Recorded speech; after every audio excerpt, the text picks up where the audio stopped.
Hello, sim racers, and welcome. Welcome to another live stream today. And I am so tired. What a month we had! An incredible month. I think never again in sim racing we had such an amazing month. First of all, mic check. Sorry about that, guys. I might be too low or too high.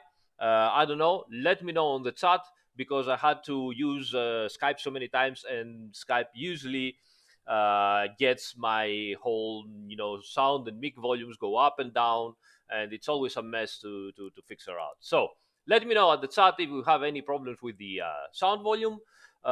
We can fix it together as usual. Sorry about that. So April is gone. May is here, and May the 4th be with us. May the 4th be with us in a couple of days. What a month! Because of this terrible pandemic, we everybody is in, and of course, guys, that there are no real races, but all the organizers, all the real drivers, everybody else have found an amazing ecosystem ready to use. So all that stuff has been created by us devs, and has been created even more importantly by you sim racers. Championships, organization, broadcasting. You guys have everything in place. So those real drivers came in, found out an amazing ecosystem ready to use, and now everybody is doing sim racing. So what an incredible period of time we are living. Uh, so what can we say? It is quite a bit hectic. We have tons of work because, as you know, we are trying to do our best for Assetto Corsa Competizione, and on top of that, we have extra work and request because all of the real drivers, real engineers, manufacturers that instantly now found out that, oh, that stuff is pretty awesome. So yeah. Uh, Okay, so what are we going to do today? Today, I have some. I mean, next week, actually, next Friday, um, I have together with David De Brivio, we have a race at Spa for the Red Line Motorsport Endurance League, and we have to train a bit. So today we are going to do some Spa circuit work, so we can find the reference points and everything, and after that we will do some training alone, or probably on the Red Line Motorsport servers, and see what we can do with our trusty Aston Martin V8. So chat here says everything is cool, so I guess it's time for us to go on. All right, so let's switch the cameras, select Spa circuit. We will go just in practice, and all right. Hello, everybody. This is amazing. I can see already the viewers, coming up. The channel is doing amazing. We are well over 7,600 viewers. So thank you so much, guys, for your support. It is amazing. As usual, remember to subscribe, hit the bell, and all the stuff. All right. Thea Muzad is here. Hi, Thea. All right. So, what are we going to do? We're going to do a circuit walk, as we said. So, let me just load our Spa race setup for now, which is still, evolving. And let's exit the pits, do a lap, an installation lap, as they say. And then after that, start walking around the circuit. So what can we say about Spa-Francorchamps? Honestly, guys, if you have never been at Spa, you have to go. You have to go. Hello, everybody on the chat. I see you guys. So many of you. Hello, everybody. So you have to go at least once in your lifetime and watch the 24 hours. And it is an amazing, amazing event. So I really wish for you that next year you would be, or maybe even this year, who knows? It would be great to go to Spa, and you have to see how steep is the Orus here that we are climbing right now. I mean, I remember the guys saying that even if we put all 70 cars one on top of the other, we still won't make the actual height of Arus. It's unbelievable. Thanks, Matt. Oh, Chris Van Good. Your home track. Oh, mate, you have one of the best home track, one of the best circuits in the world as a home track.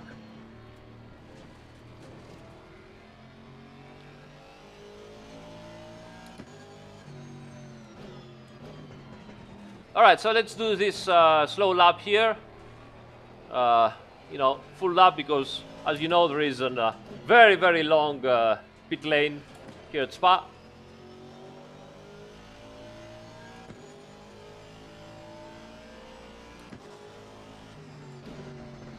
I didn't know RDG that there was guided tour. That would be really cool.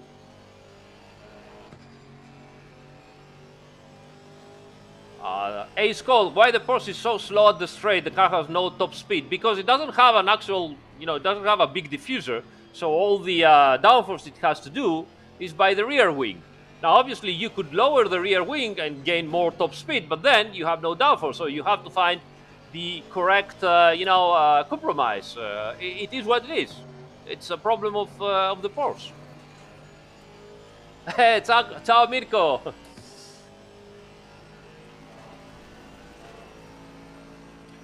Yes, for its Mat A, for its circuit, safe and mainly aggressive setup, change from circuit to circuit for each car. So it's never the same. There might be a couple of circuits that share the same setup if it is if it makes sense, but usually it is different. All right, so let's go.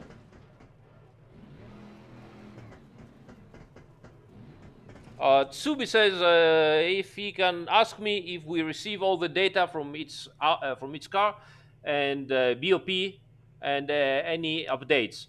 We have all the BOP. This is what we are including on the game. All the BOP for all circuits for all cars. We have many data. It's not possible to have all the data because some of the data even the manufacturer probably doesn't know with exact precision. So we have amazing amount of data, and sometimes if we lose something, if we don't know something, we still have the manufacturers that contact us and try to cover whatever we can. So in that case, I can say modesty apart that ACC is a major step, with collaboration with the manufacturers to get as many data as possible on racing cars. Assetto Corsa 1 has amazing data on street cars. Competizione has amazing data on the GT3 cars. Amazing. All right, so uh, thank you so much, guys. Okay, so let's start here. This is we will start our lap here. Starting, we will move on the left side of the road slowly, and at around here, after you can see the mouse, right, guys? Let me know if you can see the mouse, and you have no problems. If you cannot see the mouse, let me know now because it is important. So I'm also watching the stream right now to see if we can see the mouse. I hope so. Um, what devs think about key market apart from Steam? From Steam is what we gain for making the game. All the other stuff is is exploiting how Steam works. To be honest, so it's gray market.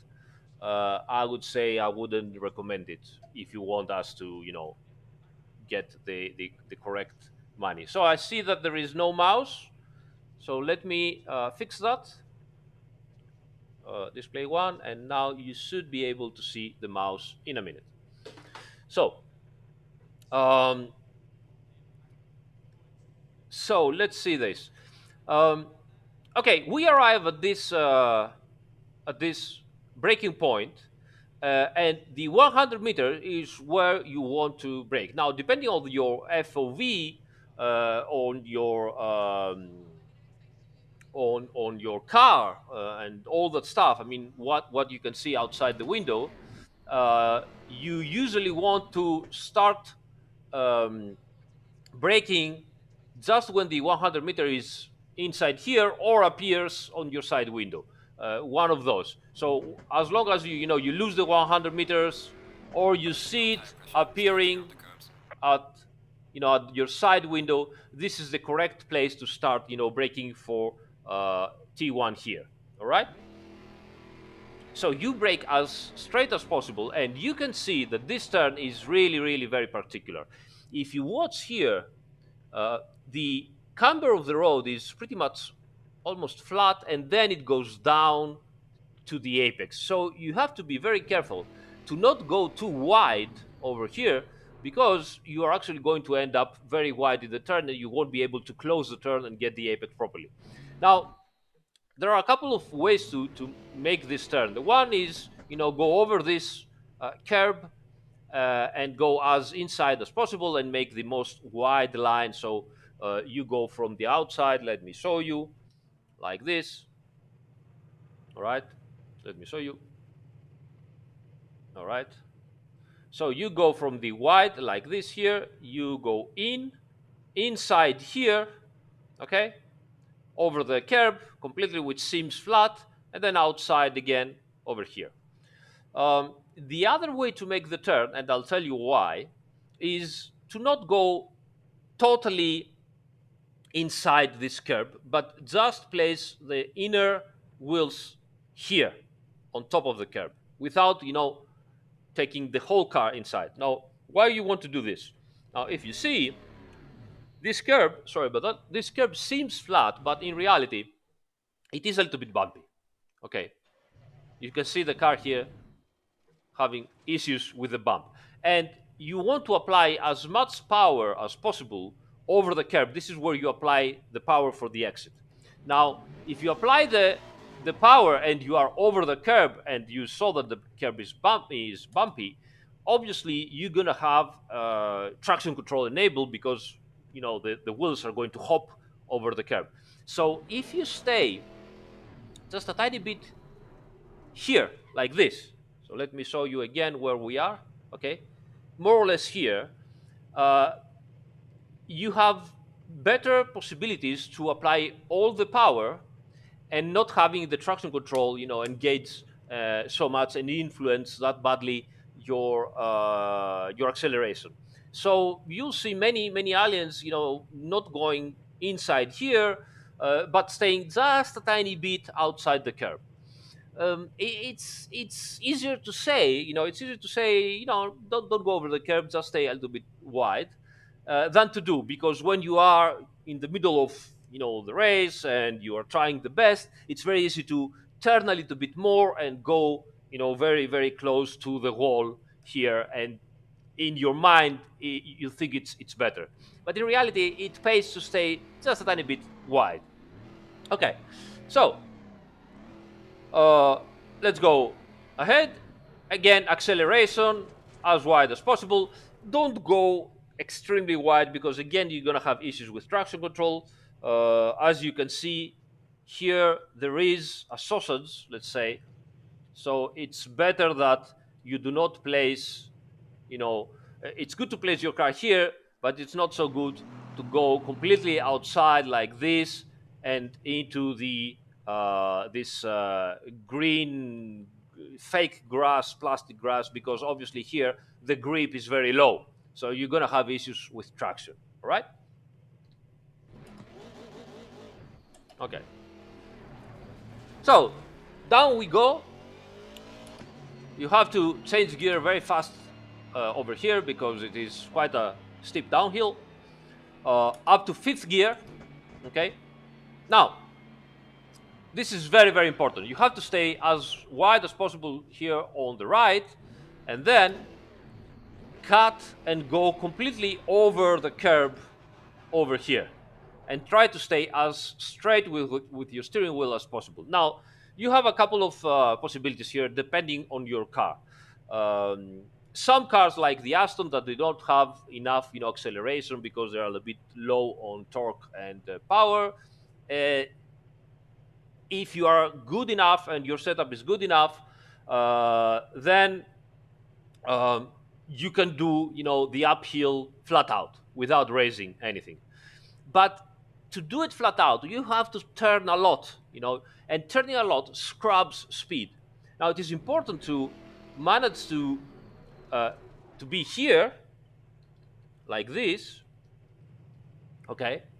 So you go straight like this here, and then you start to turning towards the right part of the road. Now, to turn properly, you need some extra steering angle. The more steering angle you need to do to go in, the more speed you're going to scrub, and you are also going into a very, very steep uphill. So just to give you an idea how steep this is, I mean, look at that, guys. This is no exaggeration right now. Okay, this is exactly as it is. The camera looks flat on the horizon. Okay, and this is how this road goes up. It really is unbelievably steep. Okay, which means your car already is losing, speed from the steepness of the uphill. And if you are also, asking too much from the front tires and from all the tires, you're scrubbing, uh, and you're having issues. You're having issues.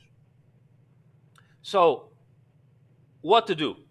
As I said, yes, you can make this completely flat out, but you can also raise your foot just a little bit. Let's see if we can do this without getting, disqualified. So when you are more or less over the curb, so you go over the curb here, you go outside the curb, you can raise your foot a little bit, and it's much easier to follow the line when you raise your foot. We're talking about just a tiny bit, and we will demonstrate this in a moment. So raise your foot a little bit, go in. You will need less steering wheel to do so because you have more grip on your front tires by raising your foot, and then obviously full throttle again and go down. All right. So what to do next? As you arrive in here, you don't want to go too much over that curb. The correct use of that curb is more or less, like that. Okay, like that. Because as you can see, this curb starts completely flat, okay, at the initial part of the curb, and then it becomes a step. So you don't want your car, going out over 200 kilometers per hour to get over those steps. It's gonna greatly destabilize your car. You're gonna have big issues. Best case scenario, you're gonna lose a ton of time. Worst case scenario, you're gonna crash very, very hard. Okay. Who's that? I don't know. Someone is on, but I cannot see it because I have to show you the mouse, so I cannot see who just came in. So, all right. So as I said, do not go a lot over the curb over there. Just use it just a tiny bit to rotate your car, okay?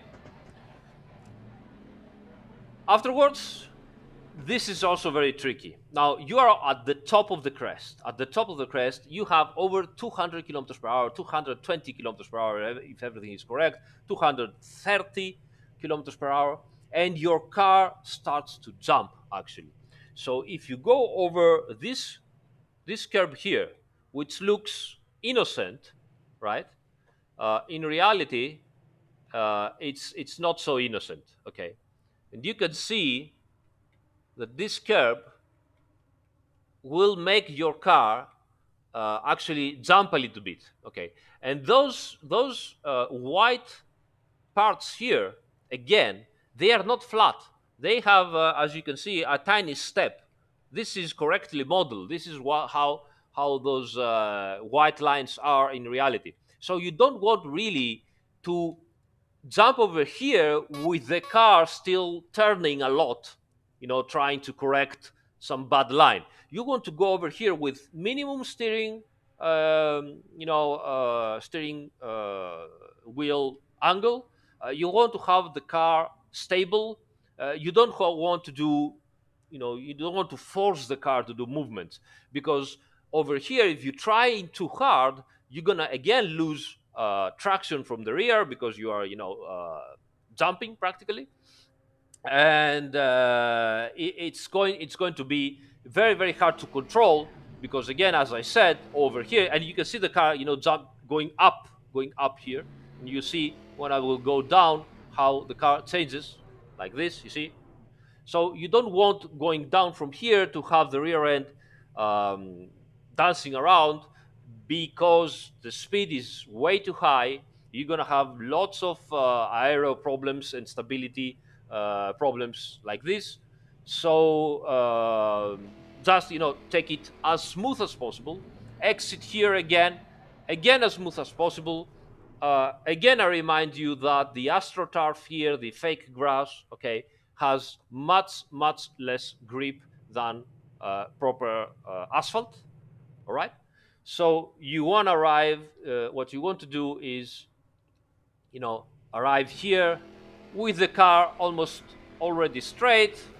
This is your perfect situation. And as you go over the curb, you want to have more than 240 kilometers per hour, 242, 245. It depends on the car. So uh, it is one of the most difficult turns. It is a turn that you might want to compromise your setup choices, even if the setup behaves perfectly for the rest of the very long circuit. It makes no sense to arrive on the Orus and having issues controlling the car, because if you cannot control the car in Orus, then it doesn't matter if you are very fast at the rest of the circuit. So it is a really, really hard circuit here. All right, so let's move on. Uh, Remember here, when it rains, somewhere around here, there are rivets crossing the whole area. It is very, very hard. We can have a look at it, with raining conditions. So when you are right here, you normally need to, turn your car, because obviously the straight line moves towards the right. Okay, it is better that you have already made the turn before, and you arrive here with the car with your steering wheel almost straight. Modulate the pressure on the accelerator so that you're not accelerating too hard, and you go through that small river of water as straight as possible. All right. So let's go.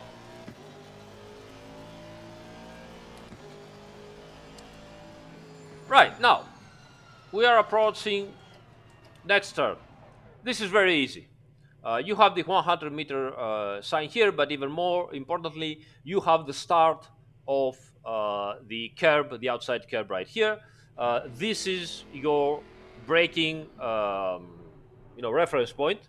So you can either start the braking a little bit behind uh, the start of the curb, if you want, to customize yourself to the braking zone. Just start a little bit behind, take it easy, go in, and as you get better and better and better driving the car, you can start braking exactly at the start. Some people even manage to brake just a tiny bit after the start of the curb. So depends also again on your car and your setup, of course.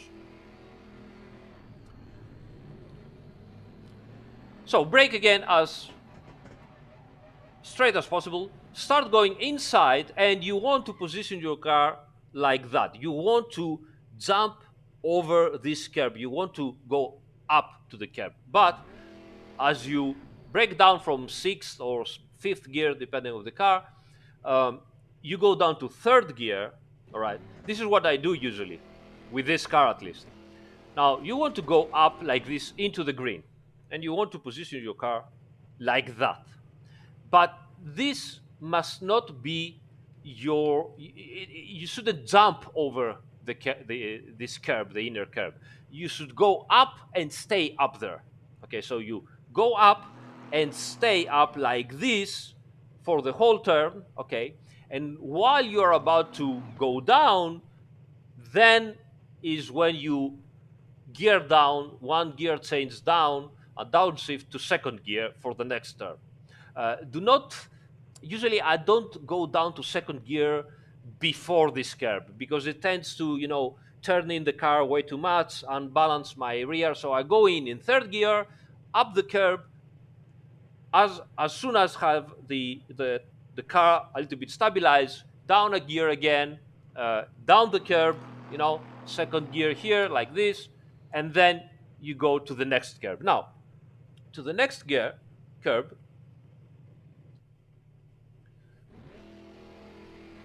the best way to get it is over the curb here like that. Okay. Now you can see it has lots of steps. So you don't want to go way too much on the inside like that. If you find yourself going here, you're gonna have issues. So at some point, sometimes it really is better to just send it full send and position your car like this. You can position your car in this way. Okay, this is sometimes better than staying on top of the most high steps of that curve. So normally you want to be like that, okay, to the middle of the curve. If you cannot make it, you see you're having issues, full send, go inside, put your inner wheels on the AstroTurf. Sometimes it is better. Okay.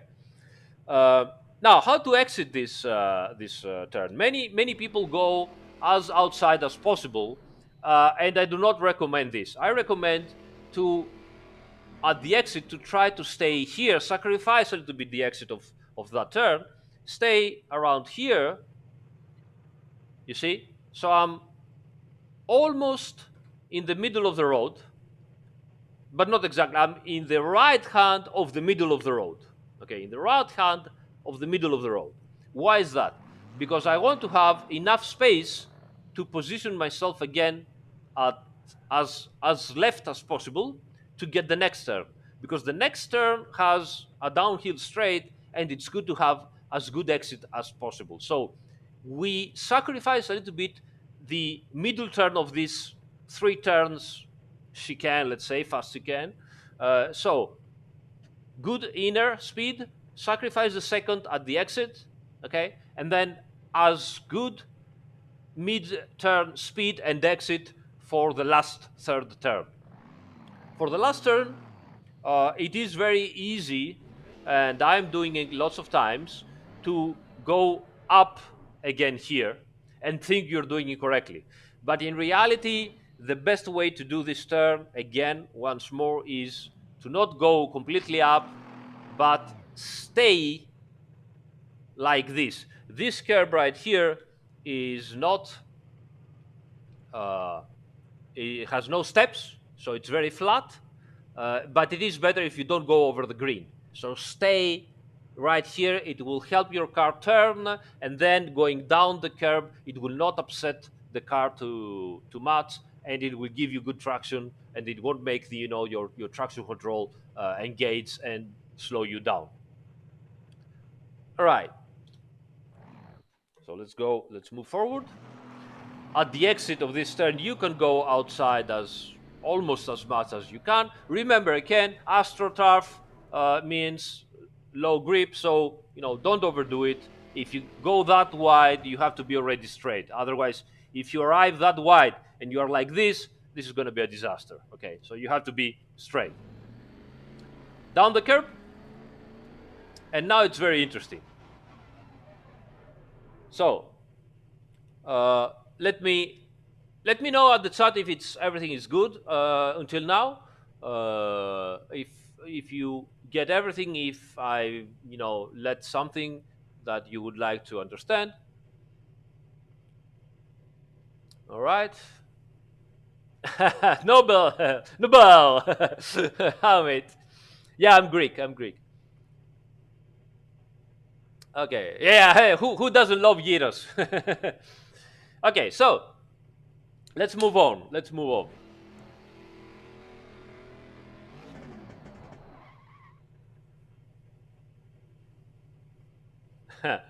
All right, so as we said, we are going downhill now.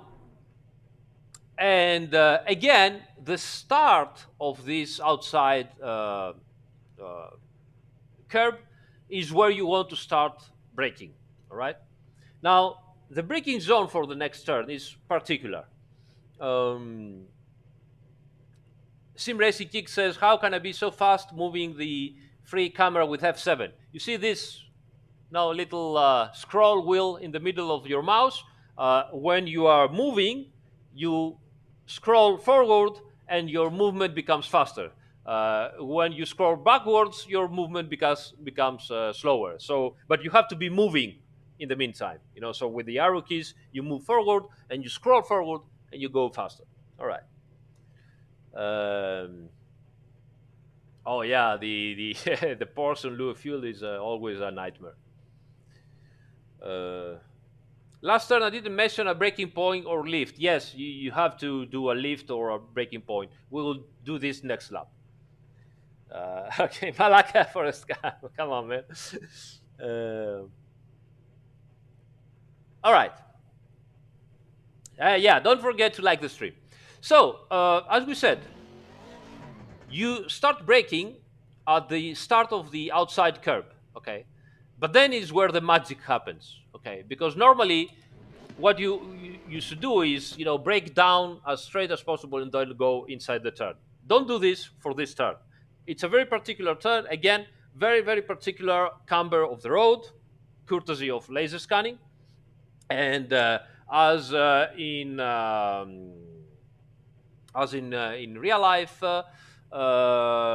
you can see the videos and you can see why the real drivers go towards the turn. So you start braking and you don't go straight, but you start instantly moving and keep them straight towards the towards the turn like that, as if you have a very very early apex at the start of the turn. So you go like this. You can see also lots of rubber in here when the circuit is optimum. So you want to be pretty much here turning, okay? And then once you arrive here, you are in second gear. You can stay on the turn a little bit more, on the brakes a little bit more, but very very low brake brake force, like something like that, to help the car turn in. And you can help yourself with a little bit extra steering wheel. Now I know I have always said do not overdo it, but in this turn, because of the amazing camber of the road, which is like that, you can see here again how the road is so strange. You see the road goes downhill here while it's almost flat outside. It goes downhill here, okay? So once you are here, you can squeeze a little bit of extra grip by asking from your tires a little bit extra lateral grip to stay as close at the inner curb as possible. Okay, don't go over it because you can see there is grass over it, but stay as close as possible. Again, on the race, do not overdo it, because as long as you overdo it on the race, at some point you're going to have lots of tearing problems. But stay here. Uh, don't take the early apex and then go wide, because if you go wide outside, then there is no way to get the car in again. You have to raise your foot a lot. You have to slow down the speed a lot to get back into the correct trajectory. So stay as close as possible. Some of the very very good drivers manage to do a tiny bit of early apex. So they do an early apex around here and then go just a tiny bit wide, something like that, and then they return, okay. But if you cannot do this, stay as close as possible to the inner curve. That's what you have to do. Be patient. Be patient. It's a very very long turn, okay? So be as patient as possible. You can start seeing, when you see that part of the road, you can start applying gently the accelerator. Don't go like crazy 100% of the accelerator over here, because either you're going to lose the rear end, or you're going to have massive amounts of understeer and end up very, very wide and outside the road, possibly. So squeeze the accelerator, be patient, be gentle with the accelerator. You want to slowly squeeze, and as you do this, you'll notice that the car is rotating properly without losing traction. This is the correct way to do it, and you will feel that the more gently you squeeze on the accelerator, the more the car follows your correct line, and you will feel more confident to give it more and more accelerator like this. And before even exiting the turn, somewhere around here, you are already going to be 100% of the accelerator. But if you do it very aggressively, you are either going to be fighting, oversteering more or less here, and you'll be losing, traction, or you're gonna end up in understeer way, way outside here. So you don't want to do that. All right. So, uh, yeah. So exit of the turn. I end up usually around here. At least for me, every time I end up on the curb here, it means that I have mistaken, and I had way too much understeer, and usually I'm losing time. So my advice is, do not overdo it. Do not go that far on the left side. Thanks again for the follow. Do not go that far on the left side, because you're gonna have issues. So go a little bit outside, but do not overdo it, because you're gonna need to turn back at the right hand of the road as fast as possible. Now, here's a pretty tricky situation. This is a typical turn that everybody thinks that, yeah, I could, brake a little bit later and still make the turn, but every time it turns out to be a bad mistake. So whatever your mind plays tricks with you and tells you, you can brake a little bit, later, you can do it, a tiny bit later. Well, don't do it. Don't do it. I usually do this. It's one of my mistakes, and every time I try to brake just a little bit later, um, I end up going wide and don't be able to make the turn properly. Uh, this end of the green wall here is a good indication. You can use it as a reference point, but it really depends where you are. It's a really hard track here.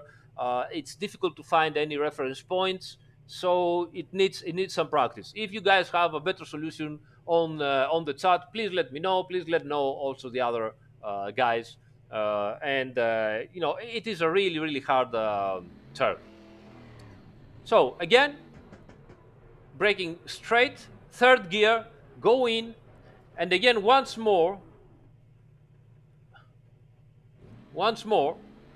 You don't want. It's easy to go up this turn, up this curb a lot.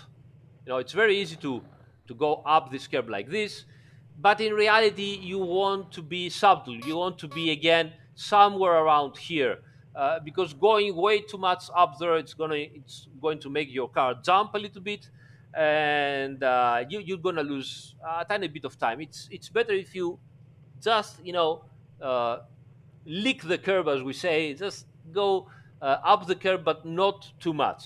Let me see all those people that they are subscribing. So thank you, Christoph. Thank you, Racing Nerd. Thank you, Kiz Cope. Thank you, OG Gamer, and thanks Shane Sutton for following. Thank you so much, guys. All right. Uh, Okay, so down here, again, very, very difficult turn. You have to just nail the trajectory here. There's not much I can do. Just practice, practice, practice again. Uh, you don't want to end up very wide over here. It's one of the most difficult turns, not to actually stay on the road, because it's not like a ruse, but it's one of the most difficult turns to take it perfectly and gain time. It's really hard. Right. So let's go down.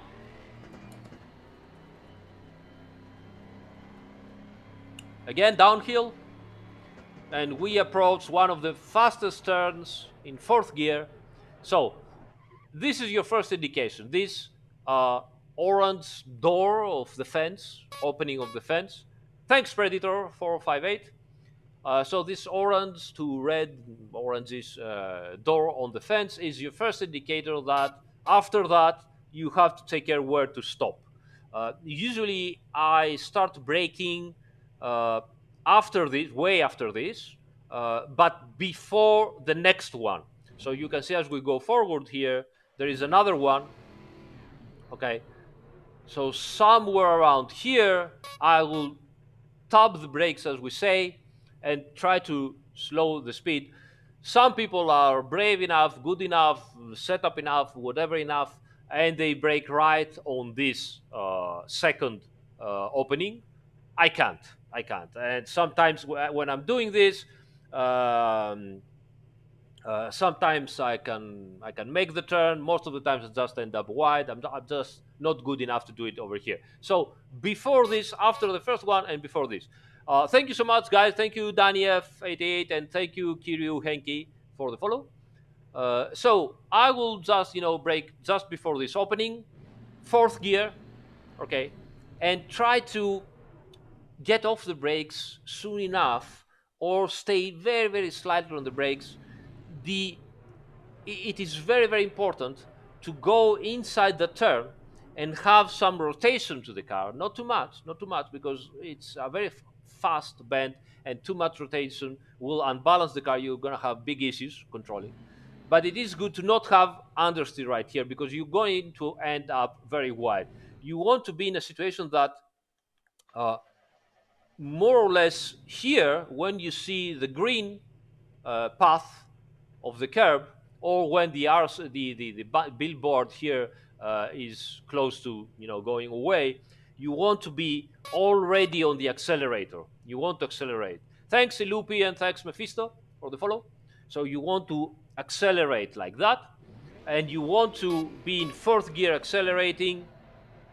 Don't end too wide over here. The narrow your line here, the better it's going to be for the next one. So if you end up like this, you're gonna have troubles, because obviously the curb has less grip, and you're gonna have troubles, you know, trying to force the front of the car to go in for the next turn. And it is important to go in for the next turn full throttle, flat out. If you won't be able to do this, you're going to lose a lot of time. So you want to find yourself more or less, like this. So just before touching the outside curb. And then if you do that, then the next turn, this one, is much easier. It's flat out, it's no problem at all. If you go and end up outside on the curb, then this turn is not so easy to go flat out, especially with the cars that they are mid-engine or rear engine, because you're going to have lots of weight and traction on the rear wheels, a light front end, and it's going to be very, very difficult to, move the front of the car inside and make the next turn flat out. All right? So if you have managed to, bring your car like this, then you have no issues at all. Flat out at the exit, and then straight to the left side of the road for the next very, very interesting turns. Right, so here, where do we brake? We brake instantly underneath this billboard thing, enormous. Some people use the saddle. It is true that being on top of the road, the saddle will always be down, even when the sun will be very low. But as usually, don't use the saddle, because what is going to happen if it is cloudy? So there won't be any shadow at all. So don't do this. Some people that are really really good manage to brake after this billboard and before the start of the curb. I've seen people also braking just at the start of the curb. It takes tons and tons of proper skill. So I would just go underneath. You can see it here again. Sorry about that. You can see it here again. Just go underneath the billboard and start braking just before the start of the curb. And now it gets the tricky stuff. You have to be very precise here. You have to turn in, release, release the uh, brake pressure, uh, because if you're still staying on the brakes while you are going over the curb like that, it's very easy to unsettle the car and have oversteer. Or some people, brake too much and go just wide. I release the pressure. I've seen aliens to keep just a tiny bit of pressure on the brakes. It is good, if you can do it, but it takes amazing, delicacy on your left or right foot, whatever you use for braking. So it's very hard. I find it easier, at least for racing. Just release the brake pressure once you have finished your braking. Go over the curb like this and stay on the curb. Again, don't jump on the curb, but go over the curb and stay on the curb for the whole turn like that. The best thing is when you are start feeling the rumble from the cobblestone, whatever it is, this thing, you will feel the rumble. This is a satisfaction of, okay, I'm having my car positioned properly over that. So stay over there, and as the rumble finishes, like that, just go down. Don't let the car slide way too much. Remain more or less at the center of the road. And once more, then, all this, I'm doing it in third gear. Once more, again, over here on top of the curb, rumble strip, some vibrations, gently on the accelerator, outside. Don't go way too much outside. If you are arriving like that, again, it's once more the fake green grass, and you're gonna have big issues of handling, traction, grip, everything. So make sure that you arrive over here like this. Okay, this is perfect. Stay on third gear. With most of the car, you don't have to go up one gear, just stay third gear. Keep it up almost to the limiter, or even hit the limiter for just a second, and end up here again. Start of the curb, start braking. Okay, at the start of the curb, down to second gear. Now this is a very, very important turn, because you really have to nail the entrance and the exit, because after it we have a long straight, another turn that you could make it flat out, and we have a very long straight, so you're gonna gain a lot of time. Now, very hard braking, second gear. Now I've noticed that it is very, very important here, as you turn in, to modulate very, very, very carefully the brake pressure, because if you keep on braking way too much, you are, unmistakably going to finish out wide with tons of understeer. If you release your brake way too much, you're gonna have other issues of balance, maybe understeer, maybe oversteer, depending on how much speed you're carrying. You need to carry just the right amount of speed, all right? Release just a tiny bit the braking force. Second gear, the car should rotate and enter if you are releasing the braking force properly. Don't jump over the curb too much. You don't want this to happen.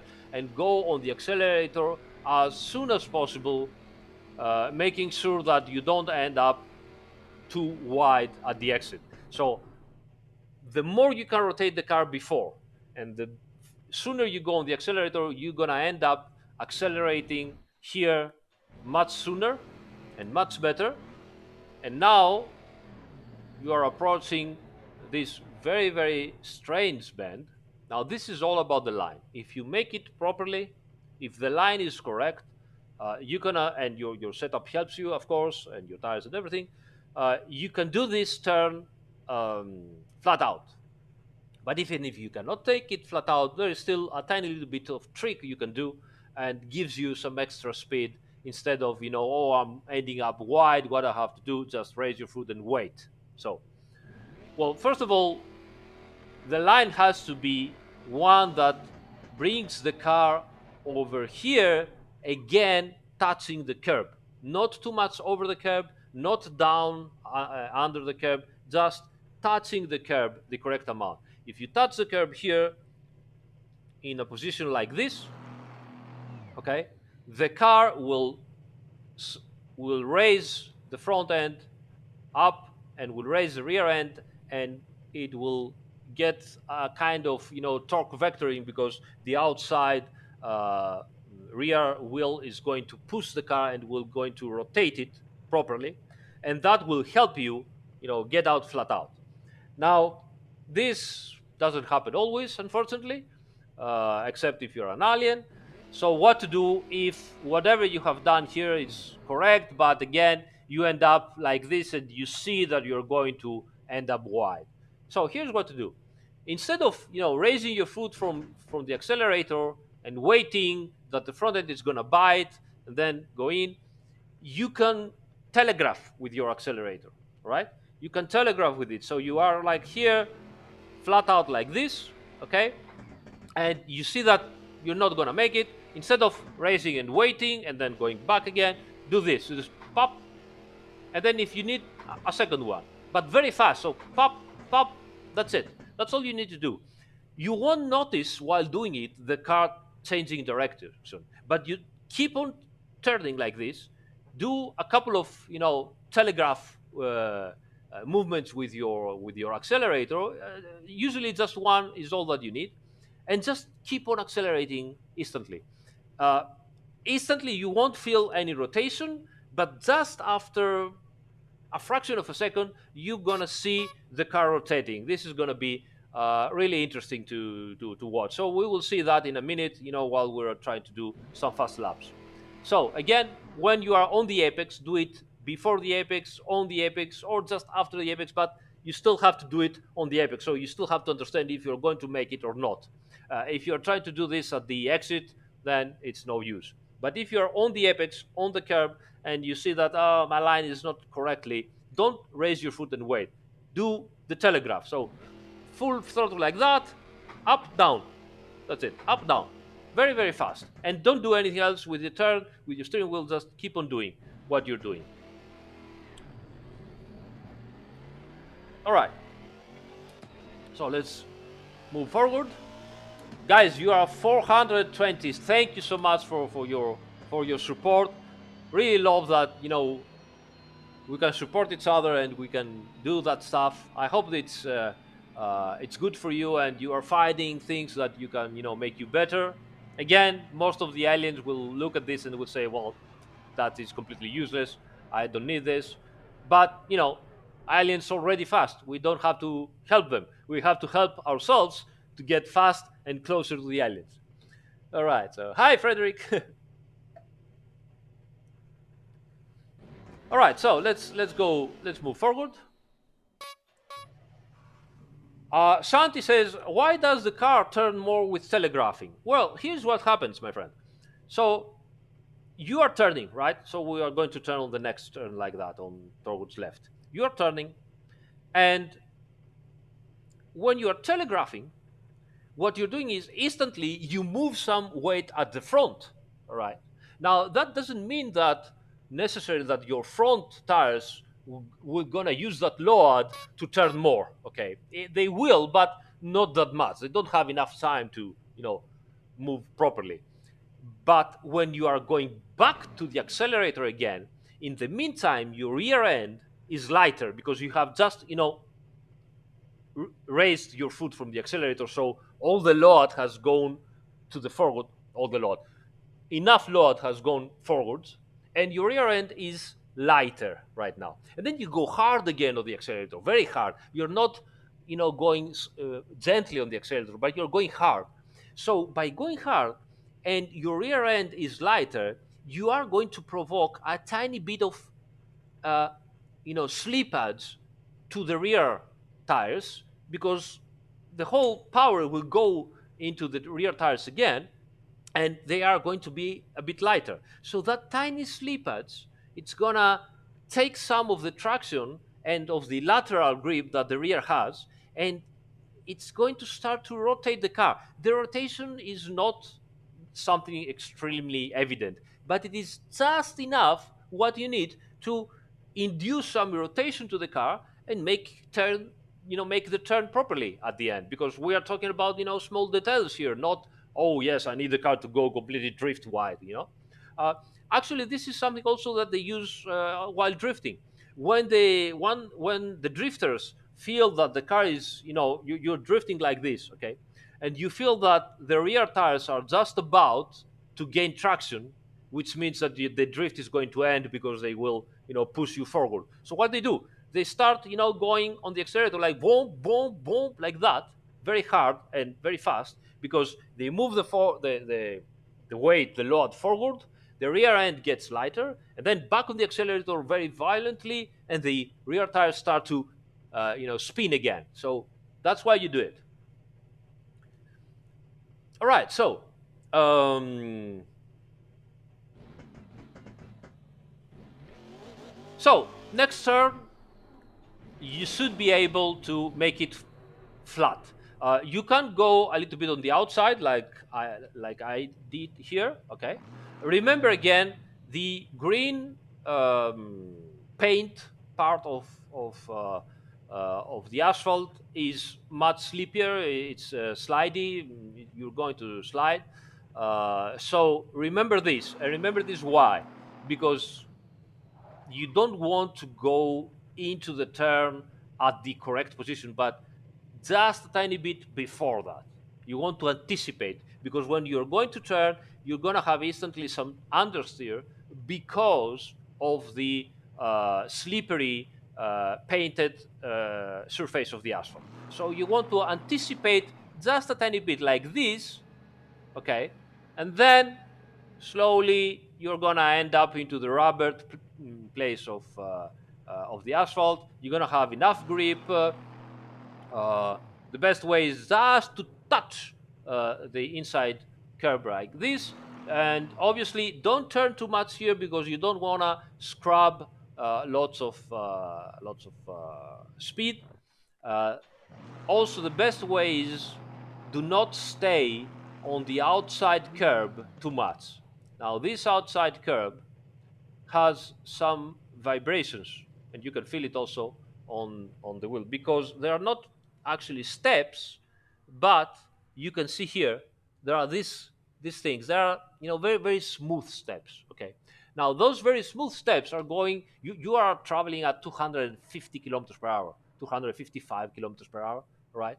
So every hit on the tires make the tire more rolling resistance. At that speed, every tiny raise of the rolling resistance will make your car slow down. So you don't want to stay on top of those curbs, again, courtesy of laser scanning, because otherwise you don't know that it is like that.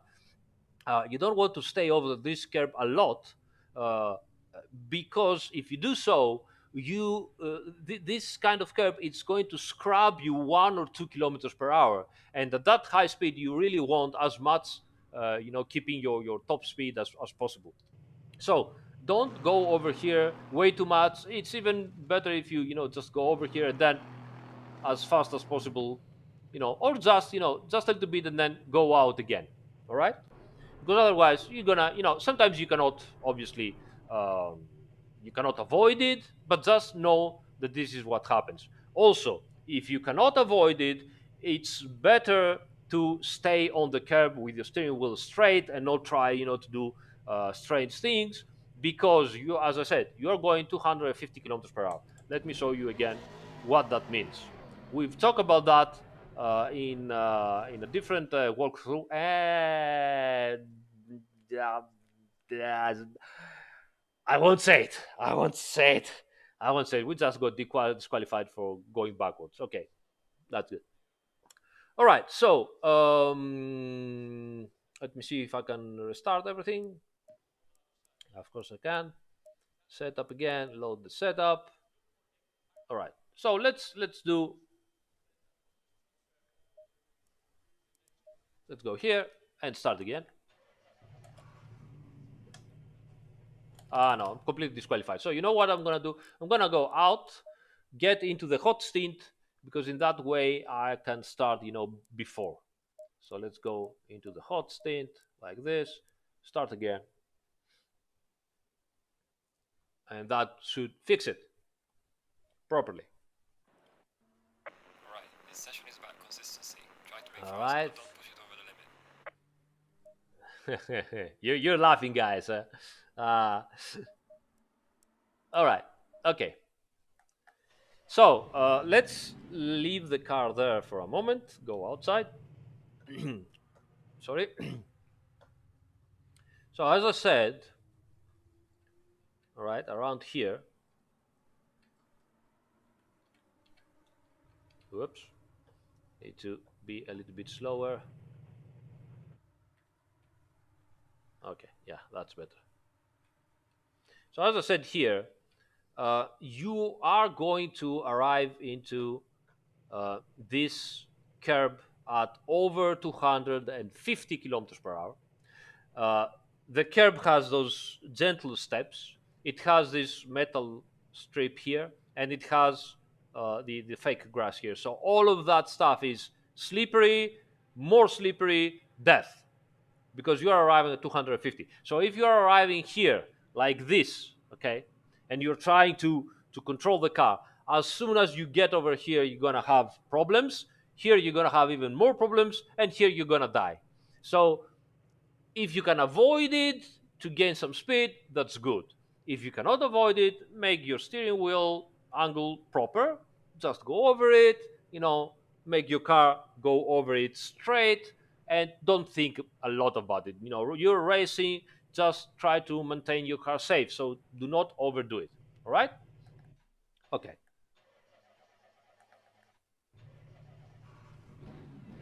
Okay, so outside from that last turn, we are approaching the famous bus stop. Now, where to brake for the bus stop? We have the 150 meters here and this orange opening. Okay. Now you can brake around here, or you can, put this white line on the asphalt as your reference point. You go over the white line besides the 150 meters and you brake there. Now, I usually tend to arrive here more or less at the middle of the road, right?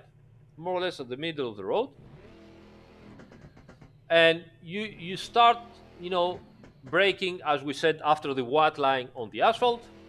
Assetto Zeus team, we'll talk about that. All right. And brake straight and point here. So brake straight, going towards the outside. Okay, just don't try to be here like that.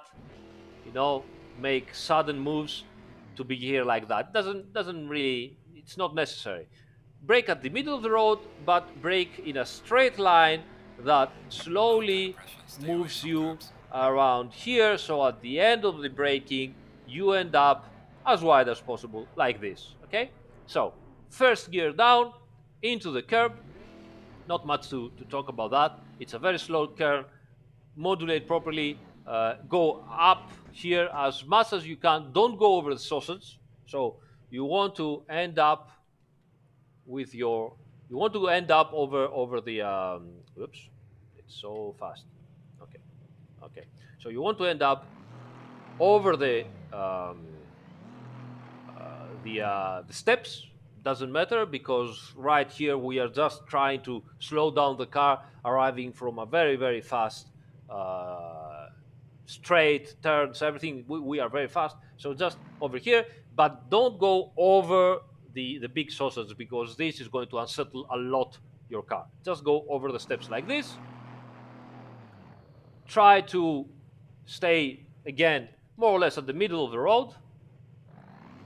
And then it is very important to go as fast as soon as possible on the accelerator on this second part, modulating the accelerator properly to not have a power oversteer, to not slide around, to not go into understeer. This is just a hard, slow turn. You have to make, some practice here and take it as soon as possible.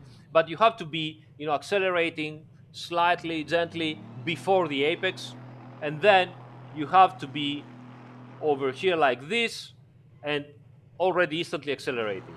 Okay, the more you lose here, and the more you're going to see your delta going down.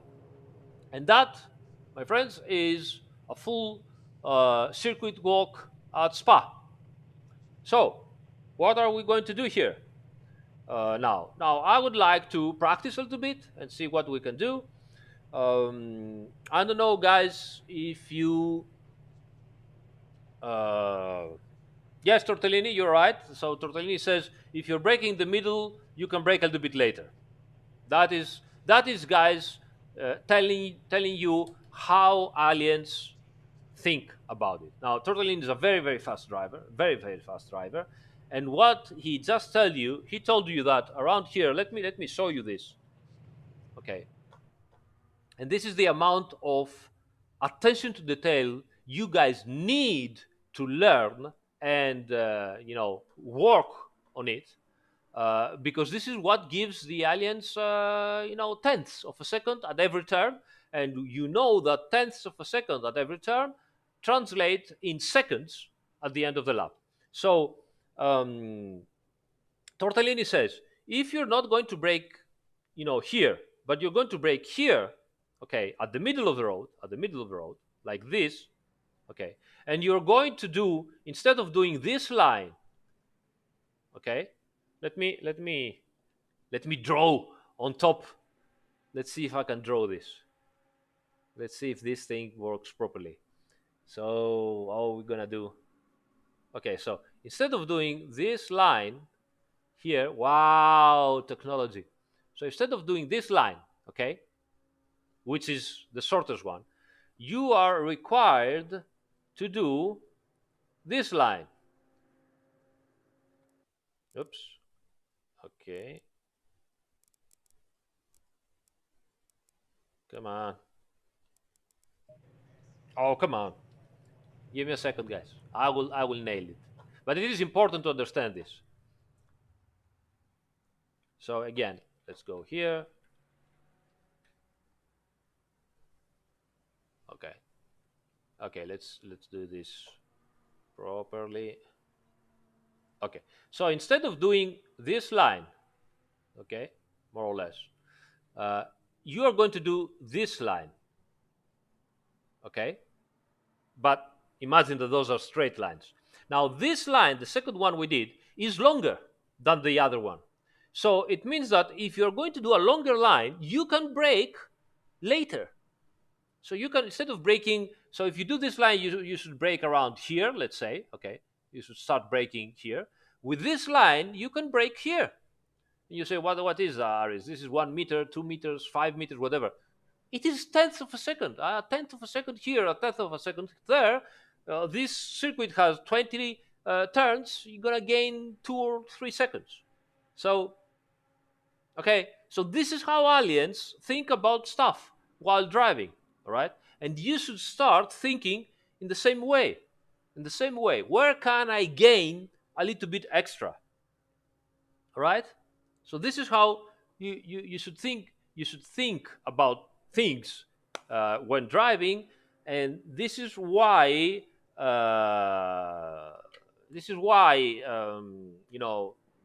aliens are so good. If you are a good driver, usually, at least I believe myself, modesty apart, that it is a decent driver. Usually, I end up 1 to 2 seconds slower than aliens, okay, on the race. At least I'm not talking about qualifying, because qualifying usually I don't do it too much, I don't like it, but on the race I usually am 1 to 2 seconds slower than aliens. And where is this 2 seconds in a whole lot? Where do I lose 2 seconds? Nowhere. Everywhere, in every single braking zone, turning, apex, acceleration, in every single one of all the turns in the circuit. You have 20 turns into the circuit, those are 2 seconds per lap. So this is the attention of detail that you need to do. So yeah, be like Tortellini, that CC driver says. All right. So and that is actually why it is so hard, because finding somewhere 2 seconds, it's easy. You can see what they're doing and you find 2 seconds. The problem is you cannot find it because you are braking here, right? and they are braking like here, okay, in every single turn in, turn right, and all that stuff. Let's show you a different thing. Let me show you. So we were talking about lines, okay? So if all right, so okay, like this. So if you're doing your line and you are going through your line from here like this, okay, right? And they are doing this, all right? Now, this tiny thing here, okay, which is like 20 centimeters, 10 centimeters, this is half a tenth of a second. This is where they gain, and they are doing it on every single turn of a lap, on every single lap of a race. That's the difference of the aliens. That's why they're so good, and that's why you keep looking at them and you're saying, "I'm losing 2 seconds. It must be the setup." Now, bollocks! It's not the setup. Bullshit! It's not the setup. With the same setup, you and him, they will give you still 1 second or 2 seconds. It's those tiny little details. All right. No, Leon, probably some error. I will have to have a look at it. Now, setup doesn't matter, Neo. Sorry to tell you, setup doesn't matter a lot.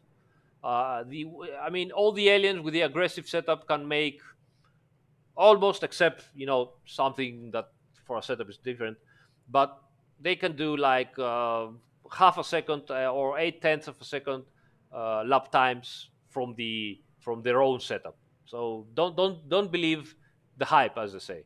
Work on your driving. Do not work so much on the setup. All right. Okay. So okay, I would say, if you guys agree, I would say we can go to the RLM practice server and have some laps, right?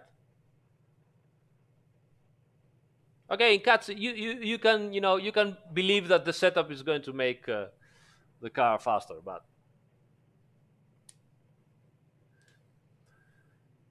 Scott Coffey says, let's say I have a setup that is developed on a track that is 35 degrees. Beside tire pressures, what setup changes should I make if the track is 17 degrees? So if it's colder. Now, if the track is colder, then your engine will be more powerful. So you're going to need a little bit more traction. So you have to do something on your setup to gain a little bit more traction. Otherwise, you're going to have power oversteer problems. Same thing for the brakes. The brakes are going to be cooler and stuff like that. The opposite when you're going to have a hotter ambient conditions. All right, so the damn god says, can you go into a bit more detail on where I should brake with full force and where I should just tap it or keep it at lower percentages? Okay, so let's do a couple of laps, right? So we can show this. All right. Okay, so let's do this. Let's do this. Let's go outside. Find some people on the server of Redline Motorsport. I do advise you to find always a very nice, uh, legal, where people are, are correct and driving properly.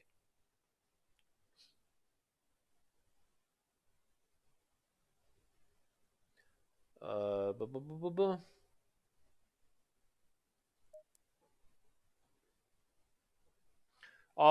Track temp affects quite a bit lap times. I don't know. I can't give you an exact number. I don't know, but I wouldn't be surprised if it goes more than half a second, even for small, differences. So yeah, a lot. The hotter the asphalt temperature, the more the pressure on your tires. All right, so RLM, red line. Oops, no, let's find out. Red line. Oops, red line. Blah blah blah blah blah. E1 spa, single practice ever. This is what we want. All right, let's go. Are the aggressive and safe setups meant to act as a baseline to be improved upon? Or should anyone in theory be able to drive fast with practice and no adjustments to aggressive? Um, the safe setup is a base to keep you on track mainly. Remember, guys, there are also many people that they are approaching sim racing with joypads or even mouse steering or even keyboard steering. So we need a setup, to keep them safe. Um, the aggressive setup is already much more evolved. You should be fast with the aggressive setup, very fast if you keep on doing it. You can use it as a base to get better. It will give you also a good indication of what to do with the tire pressures all around and stuff like that. I'm not saying that the aggressive setup is all you need, but it is the setup to start with. And if you're not finding yourself safe with the aggressive or you don't like it, try both of them. Try safe, try aggressive, see how you feel the car, and then move into a compromise between them. You can easily understand, okay, why this safe setup I can stay on the road, and with the aggressive setup I cannot stay on the road. What's the difference? Oh, that's the difference. Usually, ride height. So find a compromise uh, in the ride height between them. Okay. Hello, Zaruna666. So welcome for the follow, and Paul Arthur too, and Van de Koos. Okay.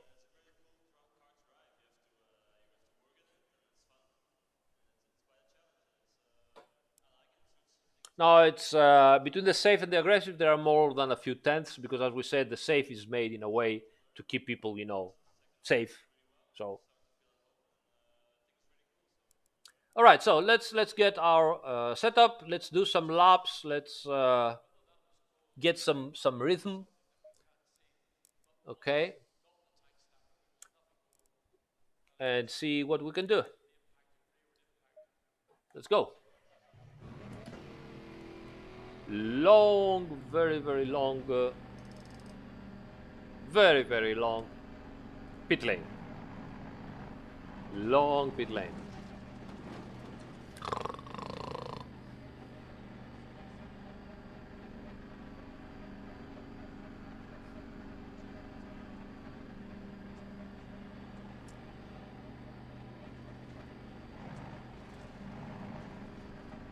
Very long pit lane. Oh my god! Actually, one of the worst things of Spa, if you're going, to visit the place, is how much you have to walk around to do even the most basic things. Because even the paddock is not just one place, but you go up, you go down, you have to climb, you have to go through the steps. I mean, you are always walking up and down. It's so tiresome. It's unbelievable.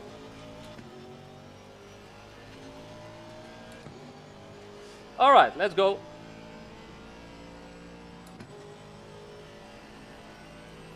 Walk around. Soft rear end. Soft rear end. Yellow flag, be careful. All right, so third gear up here, second gear. You see, I just raised my foot. I didn't actually touch the brakes. Now again, braking and going towards the turn like this. I've ended up way too outside, so I had to wait.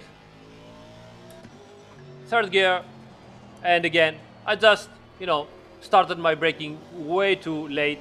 Of course, I have still to warm up my tires and everything, so we'll see. But in the meantime, you can see the arrows. You can see already the arrows here, you see?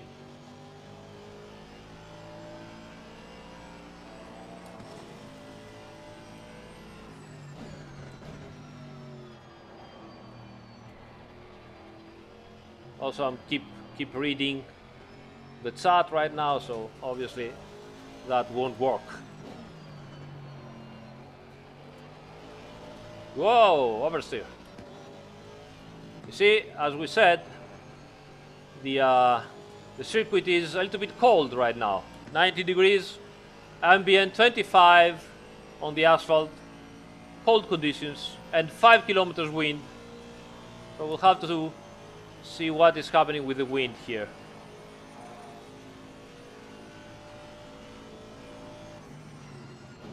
Okay, let's start doing some laps here and see what we can do. Tires are still a little bit on the low side.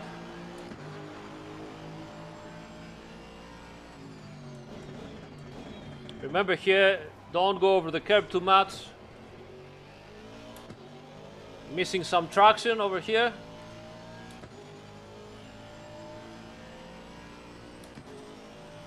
Alright, let's see. Watch out. Inside. Ooh. Too much.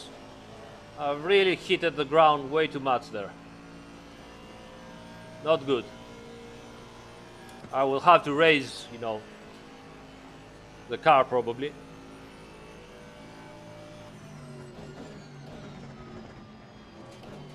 Second gear. Third gear, waiting a little bit and then accelerate.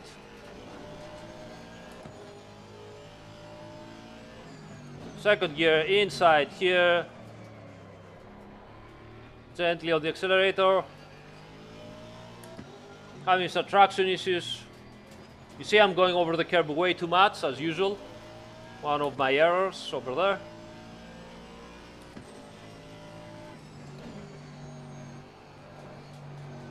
I ended up way too wide.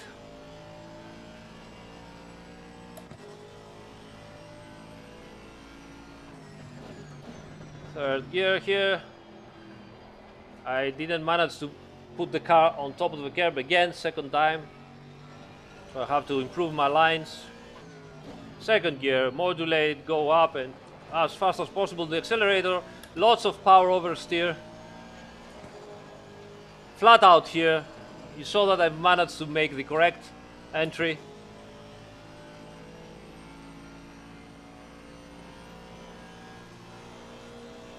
Let's see if the pressures will manage to keep my car from touching and scraping the ground so much now. Ooh, ended up a little bit wide. All right. Very, very slow for now. Fastest lap. But early days. So let's see what we can do.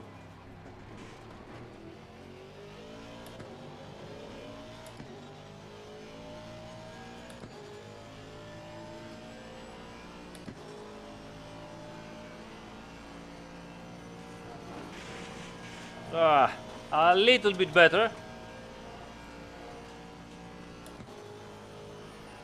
Still scrapping a lot, but a little bit better.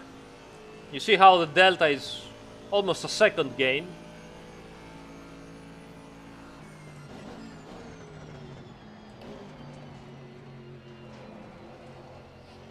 Ooh.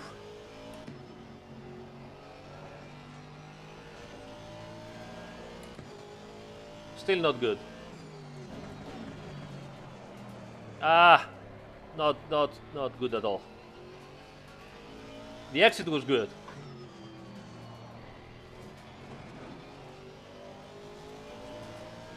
Losing time.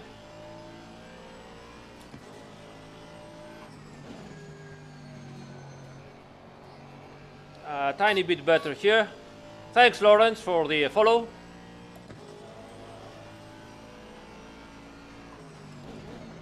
All right, let's go up. You see how it rotated the car. Again here, rotating the car and hard on the accelerator. Modulate the brake. Still too much power oversteer. I didn't make it.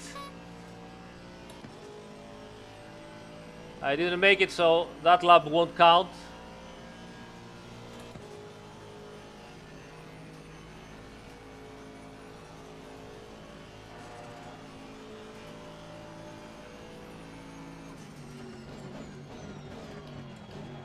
Oh, again, very, very late on the brakes. Why? And I've lost all the lap time. Very, very bad. Thanks, George. Thanks, Llama. Llama.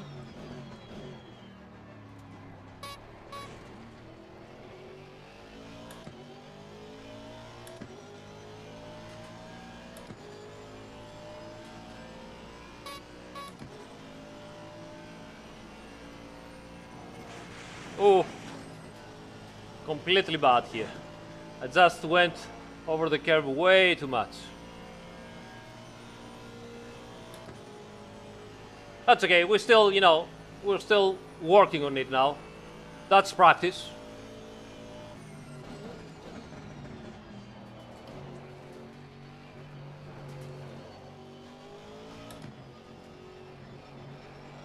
You see there, the telegraph, boom, boom.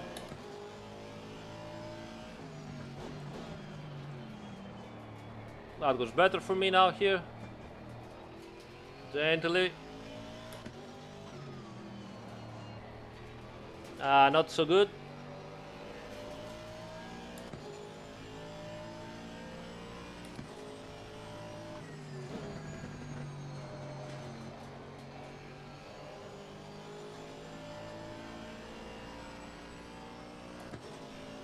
Not gaining much over here.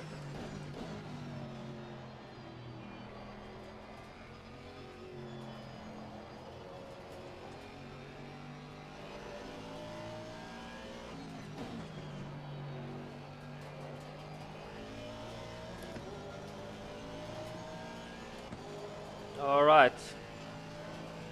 That was better. But still, we've lost a ton of time at the start of the lap.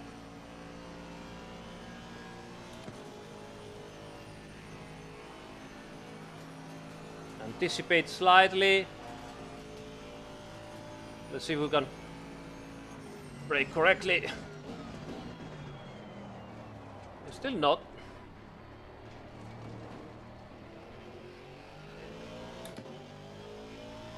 I'm having issues. Huh.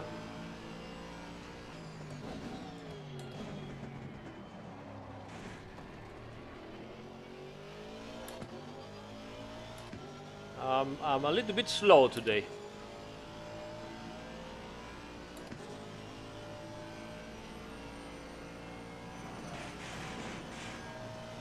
Ugh, that's scrapping. A splitter has to do what a splitter has to do. Scrap the ground.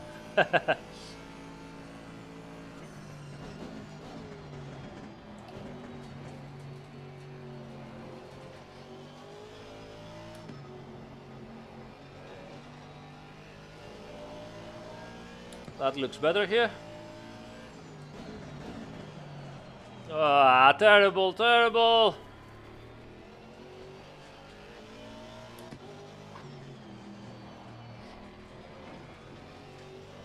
Managed to pick up some speed at the last turn.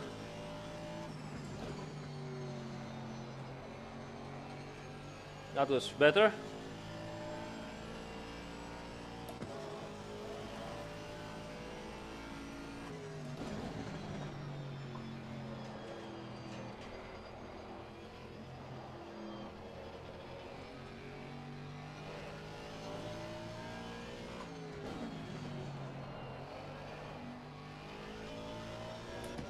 I wonder if the track is not perfect yet. You see some telegraph there. I've managed to rotate the car, but I've lost time.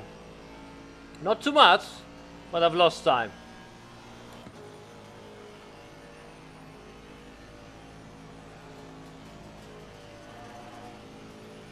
Again.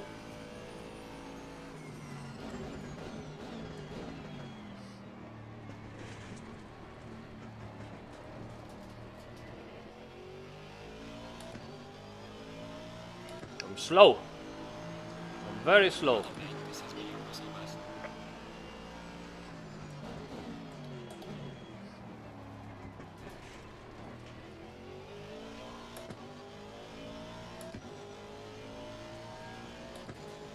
Oh, the track is optimum. Oof, that's not good enough.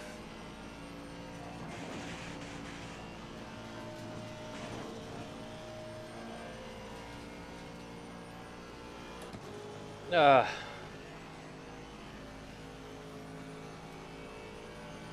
the pressures are a little bit down at the front.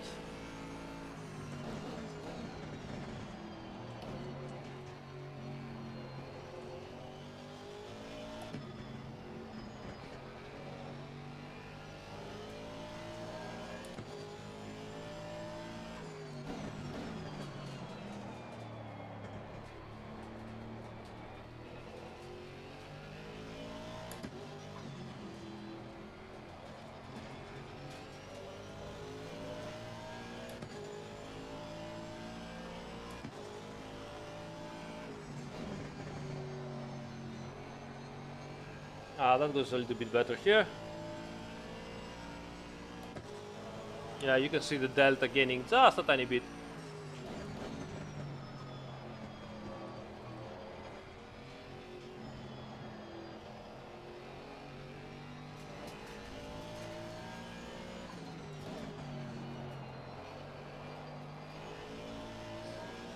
Mm.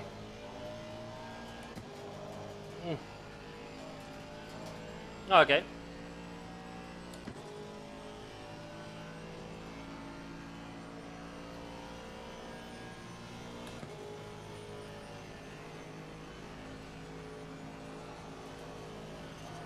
Oh, you see that?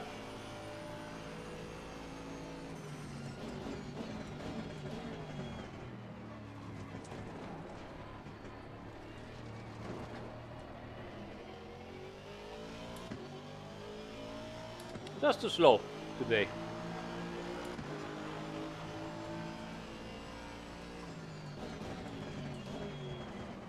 All right, let's stop and watch a little bit what the situation. So the circuit is cold. We have some issues with the pressures here. So let me go up by 2 here. 1, 2 should be better. 3 and 1 here. This is coming out perfectly. The brake ducts we might be worth it to go down by 1 and 2 here and see if we can improve. All right. Okay, so everything else looks proper. I could lower the weight a little bit, but we will see this in a minute. Let me get, as usual. Let me get up to speed. I wanna see if I can do a 218 as it is, and then we'll see. Hi, Gonda.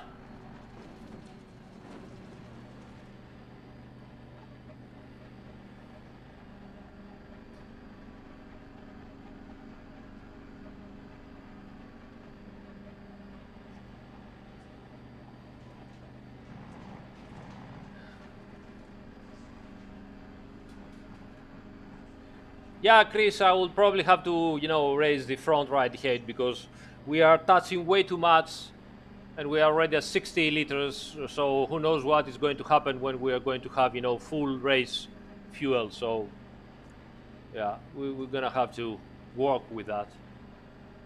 All right, so let's go.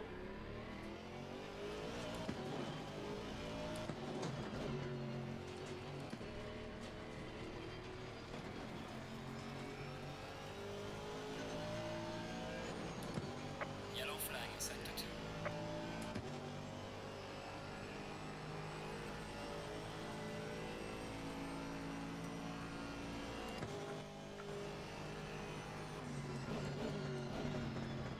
No, they don't have anymore we had the problem, we fixed it, unless there is still a bug, but we fixed that.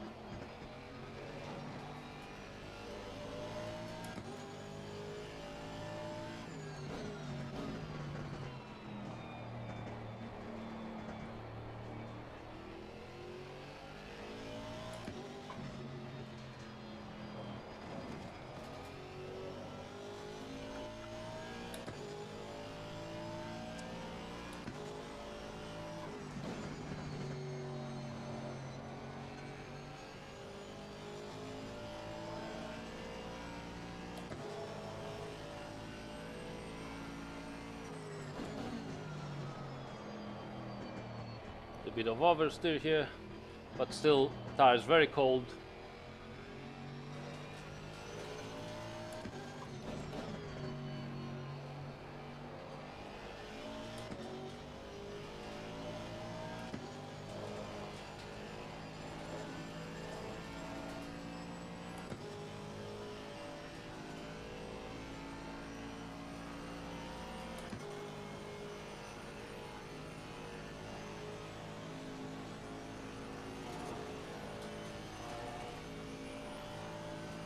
All right. Ooh.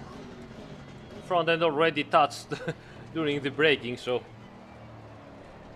that's not a good thing.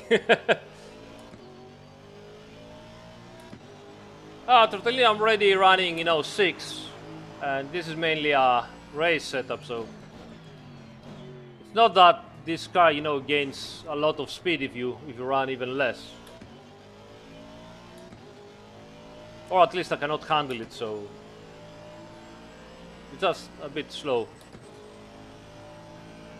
Okay, so let's raise our foot a little bit and go like that. Much more easier.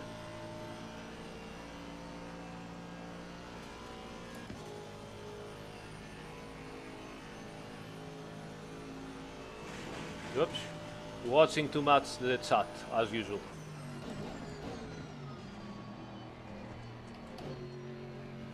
Aye.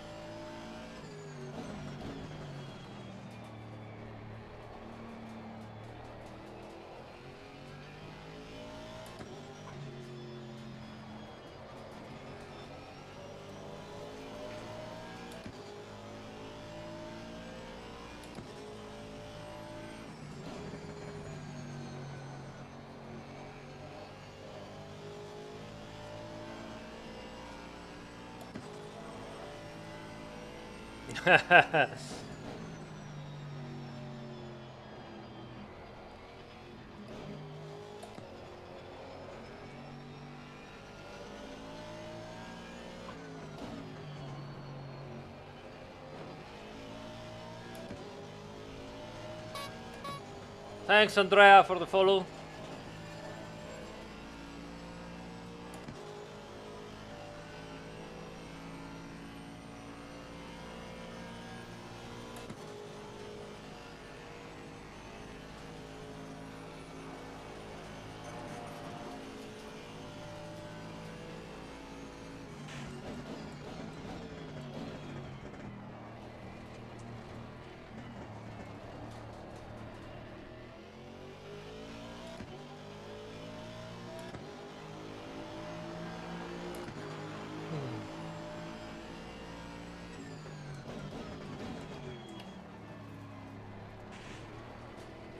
Have to stop to read the chat, guys. Come on, guys. Let me concentrate a little bit. Let me activate the wobbly head.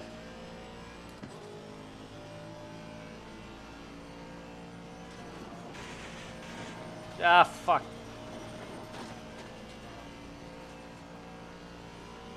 It's just too low at the front. We have to do something different.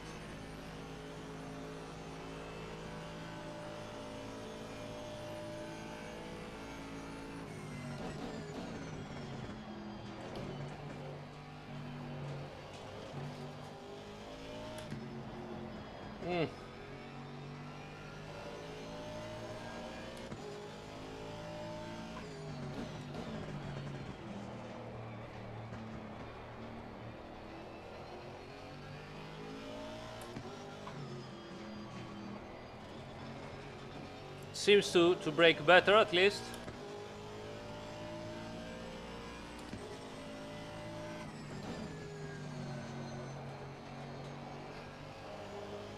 Yeah.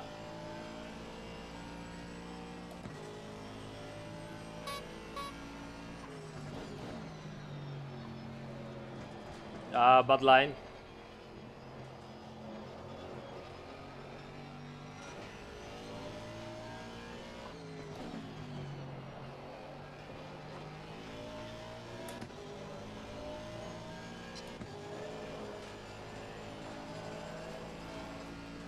Yellow flag,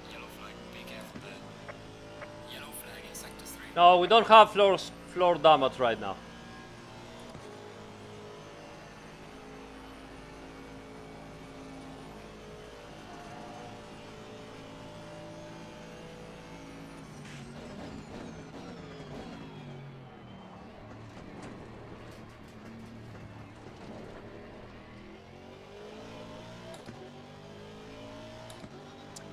Ah, 19-1 if it was valid.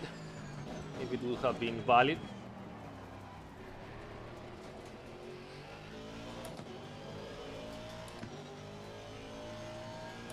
Yeah, probably the setup is too low. We'll have to change it completely.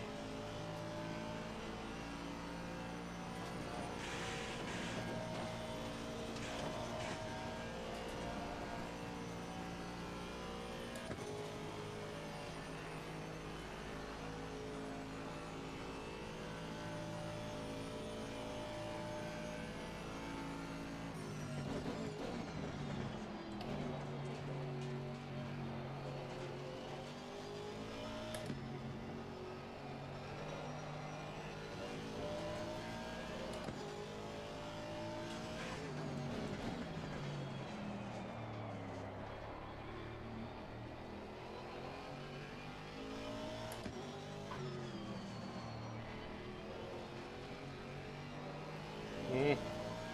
Too slow at the apex of that turn.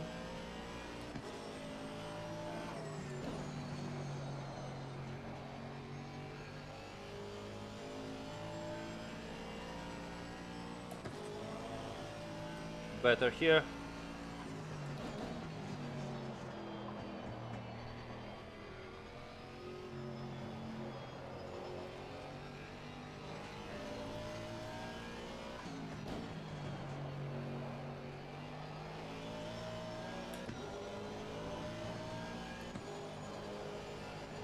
Come on.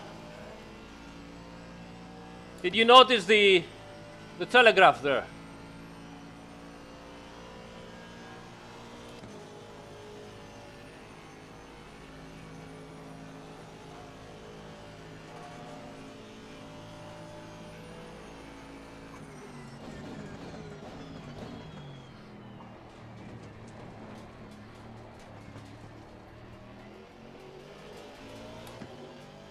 A little bit better.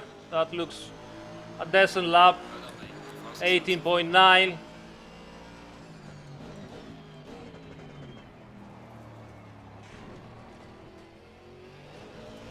Bad exit.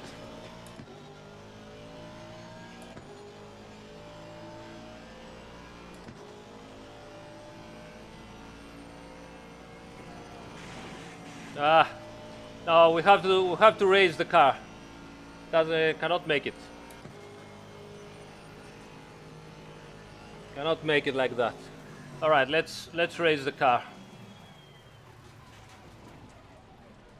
Let's raise the car. It just doesn't make any sense at the front, especially. So return to garage. Let's see what we can do with a higher front end. Won't be easy. So how much do we go? One, two, three, four. Ugh. Right. Let's go down this one and see what we can do like this. The front end. Let's make the car stiffer.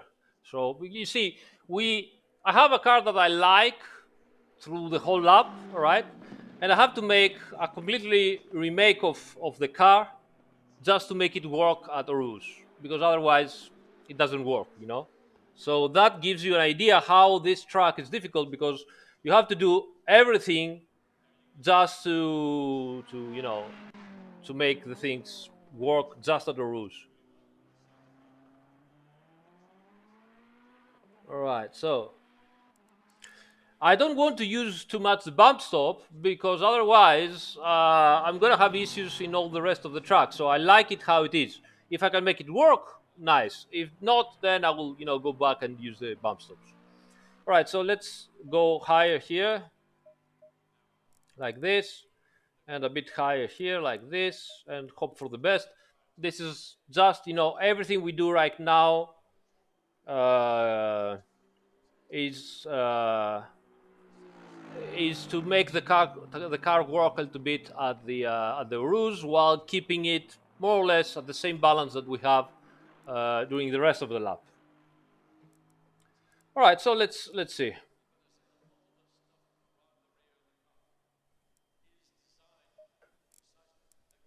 Let's go for another lap.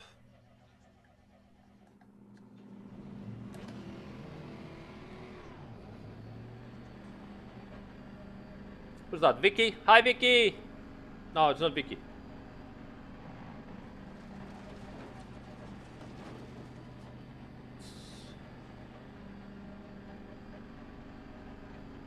It's someone S. Thompson.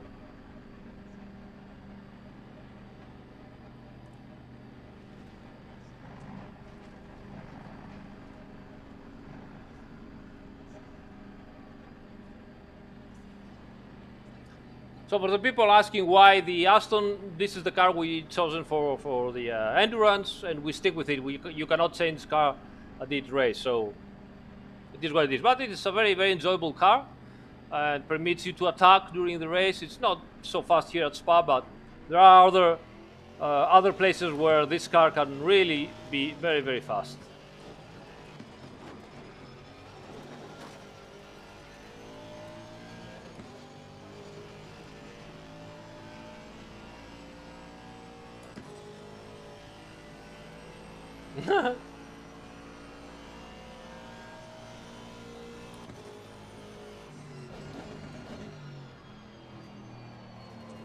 Okay, so at least first impression is that the car turns, which is always good, almost. You see some. No, you cannot see right here in motor, guys. Sorry about that. As usual, we hide some of the stuff because reasons and the license and the NDAs and stuff like that.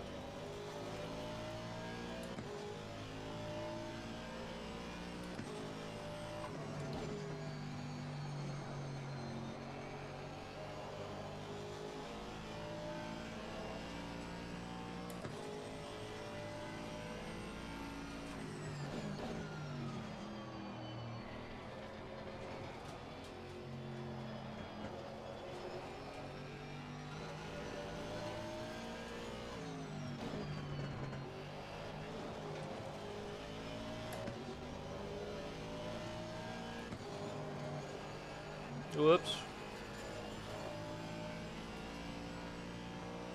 Thanks, mate. Thank you so much.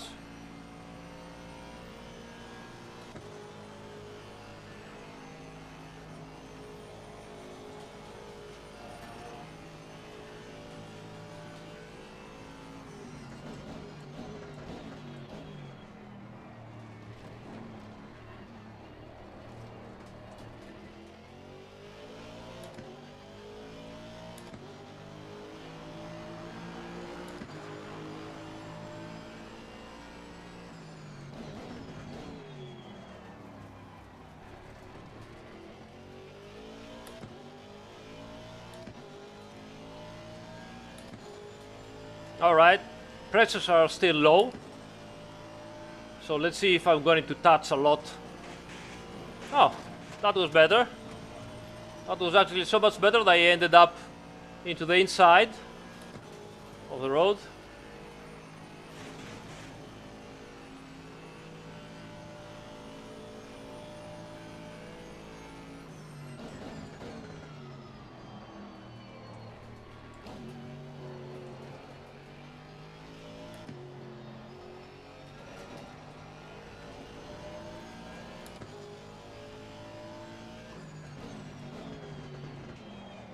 It doesn't seem to be that bad in the rest of the circuit, so maybe we're into something.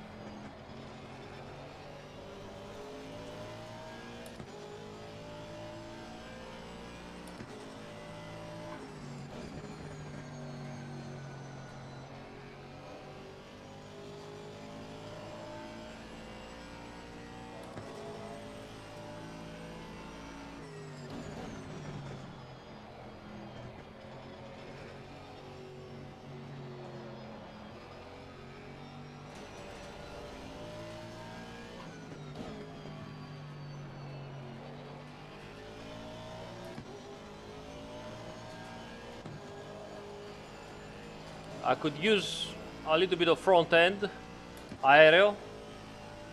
It's a little bit too stable right now.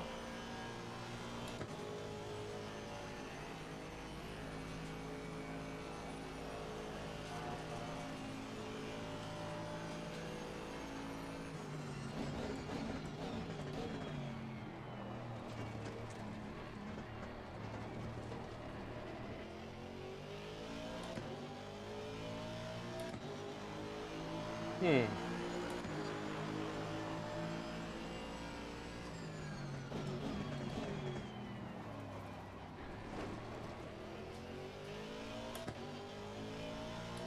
was a good entry, but I've lost it at the exit.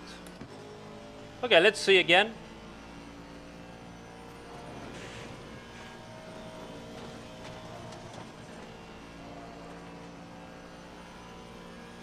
Better. Not perfect, but better. Losing some top speed.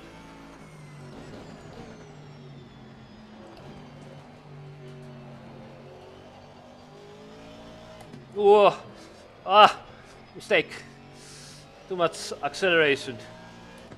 Ah.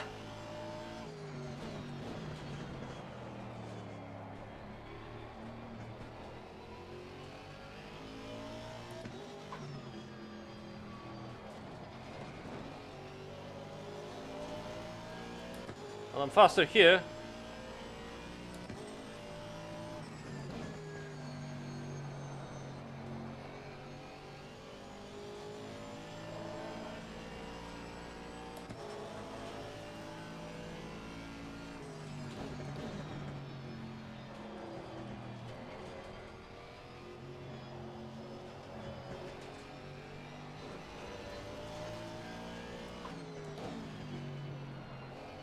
Yellow flag in sector 1.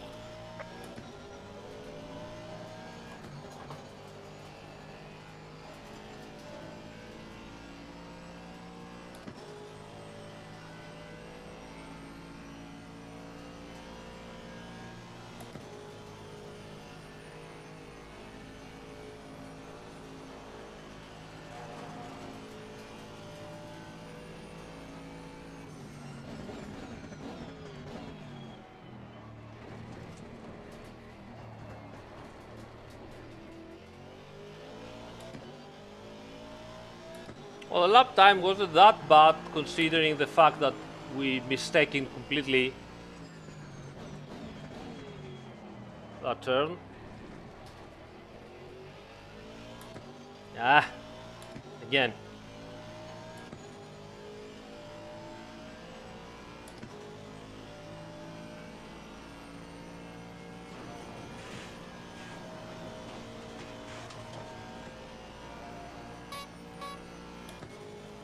Grazie Alberto per il follow.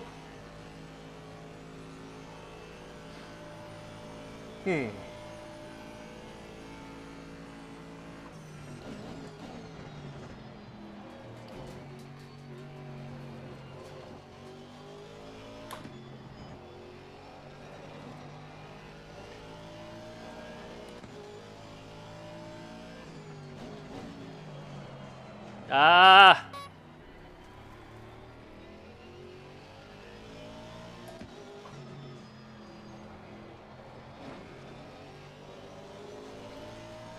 Somehow I've saved it.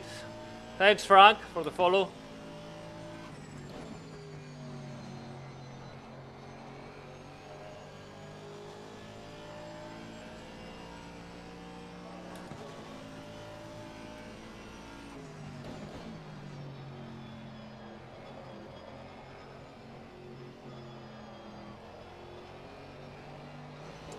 I need some more rotation of the car.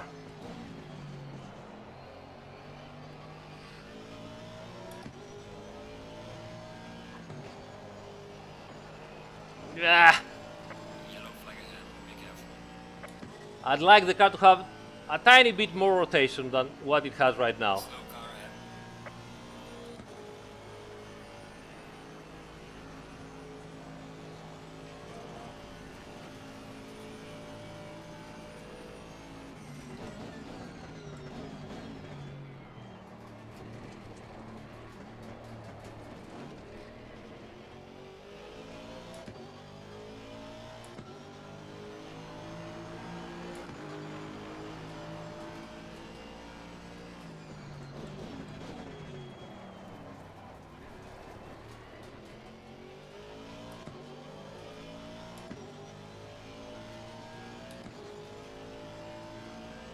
AMBSC, yes, there will be a shorter video of the Spa walk.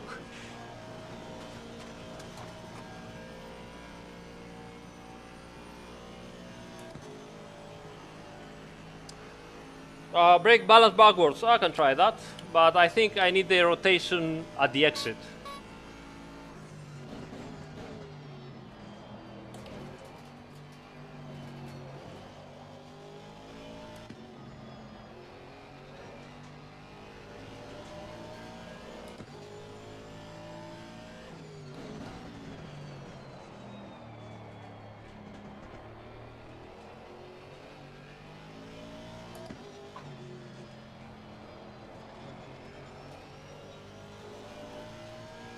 I can also go one down or two on the traction control and see if it helps me.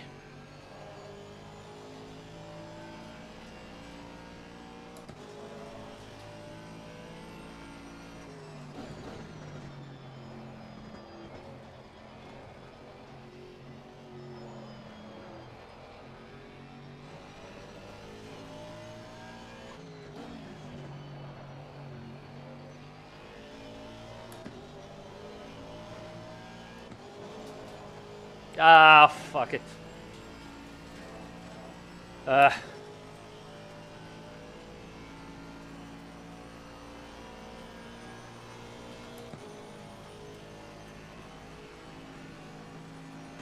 Off. All right. That's enough. All right. Let's have a look. So, some extra rotation would be nice.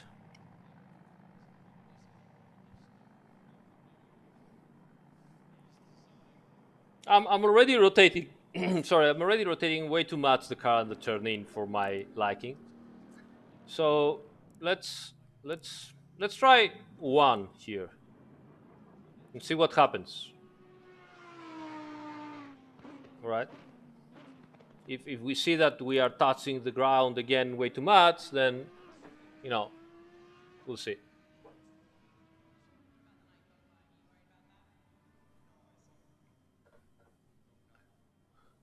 All right, let's go try one.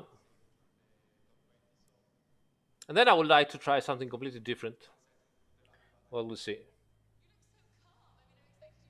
In the setup menu. It's dev hacks, mate. Advanced dev hacks. The famous fuck it value. Very advanced.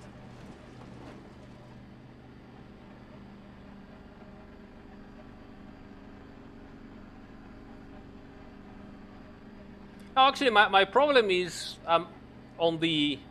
I don't have an issue with the slow turns, to be honest. I have issue with the medium to fast turns. The car just, doesn't rotate as I want on accelerator. So,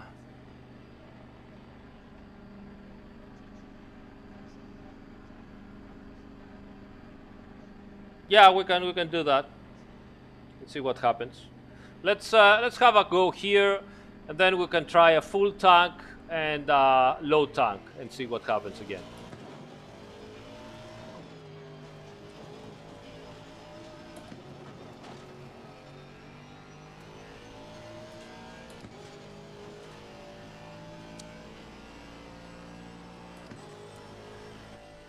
All right.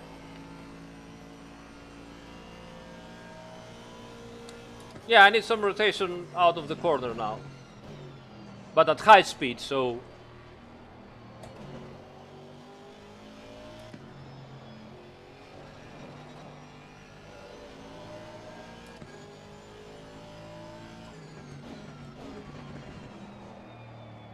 So that's why I did, most of it on the aero.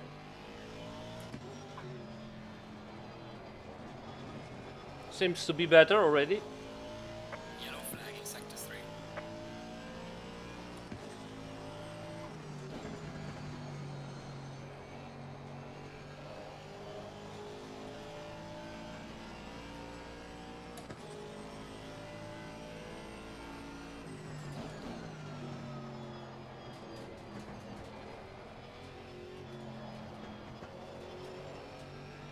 Yeah, much better here.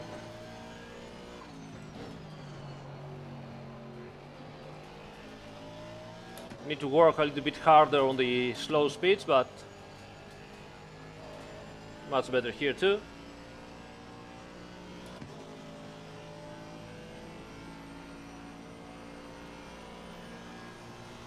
Thanks, Sasha. Thank you, man. Much love. Yellow flag, be careful.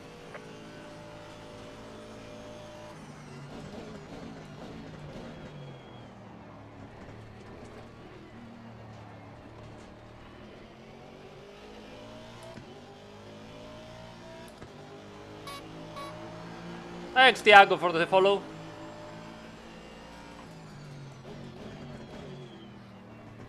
Oh, why did I started braking so early there?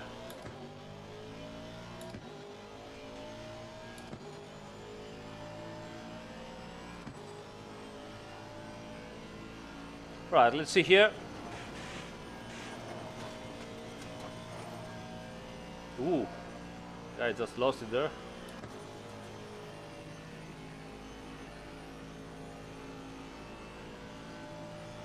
Thanks, Francesco. We will meet again, mate. Don't worry.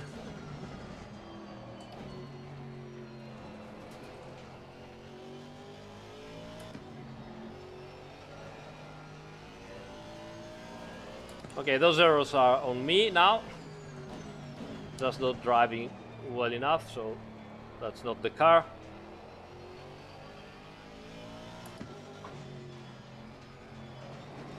Ah, that's what happens when you jump over that curb. Sector 3.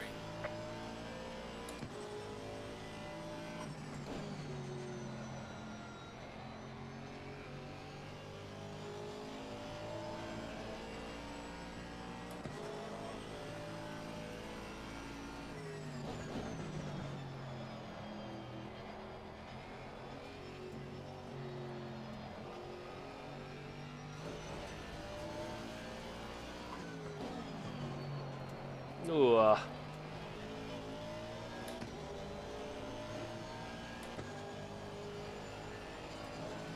have a tiny bit of over rotation at turn in, but I think again that's my driving problem, not actual the car problem. Hello, Dejan. Yellow flag ahead, child in front.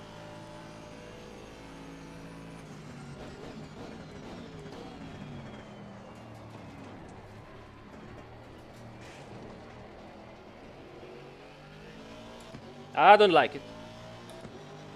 Okay, let's focus and do a proper lap. Let's see.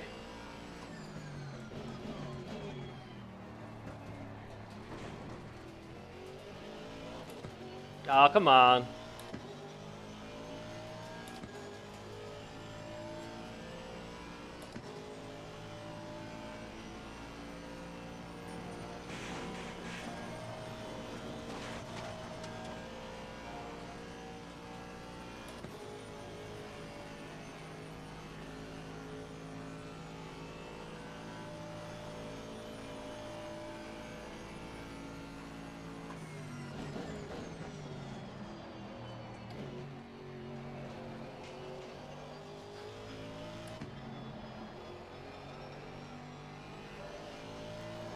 Thanks, Sasha, for the 5. Thank you so much, mate. Yellow flag in sector 3.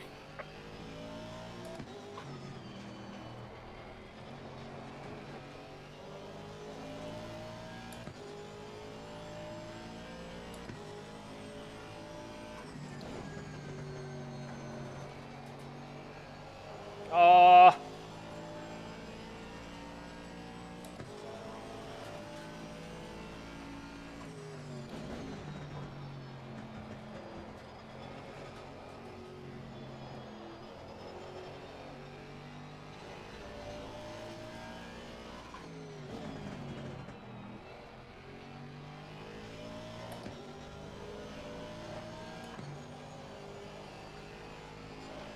And I've lost everything. Ah, come on.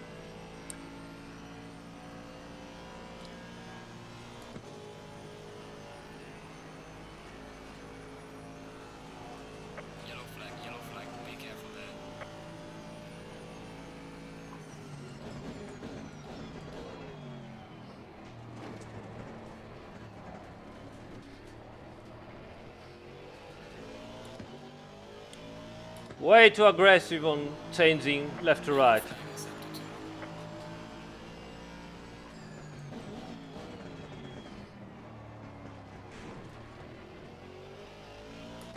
Finally, a proper T1.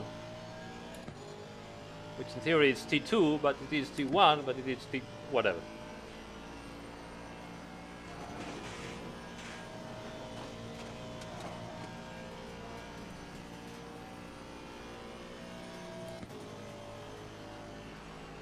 Sounds off speed.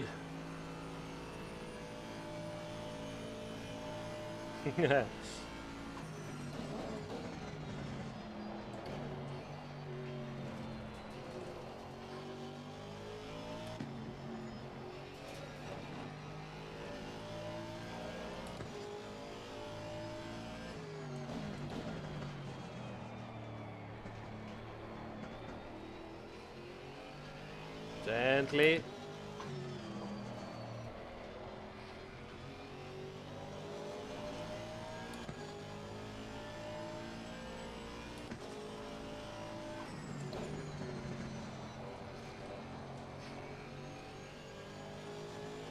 Lost everything. This.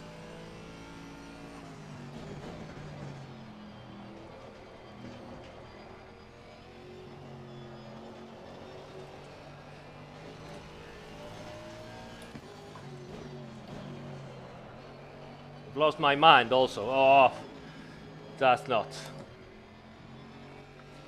good. Right, so yeah, the setup is not so bad, but if I had to choose, I don't really like it. But let's do just a test here. Let's put everything we have like 105, something like this, uh, and see how this setup reacts with full fuel load, and see what we can do. All right.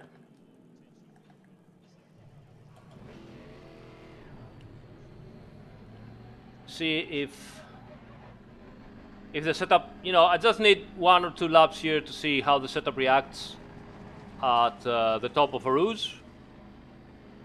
Then I want to do something different. I want to do a higher downforce setup, so more rear wing, and see what is going on.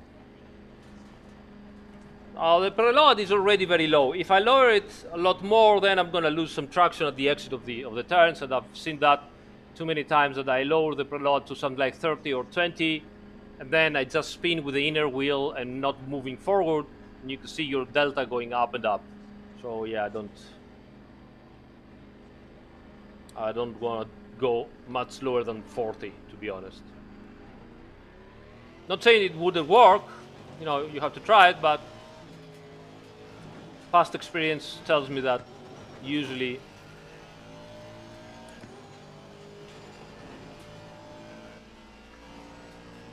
Ciao Antonio! A me sì, 3 piacciono.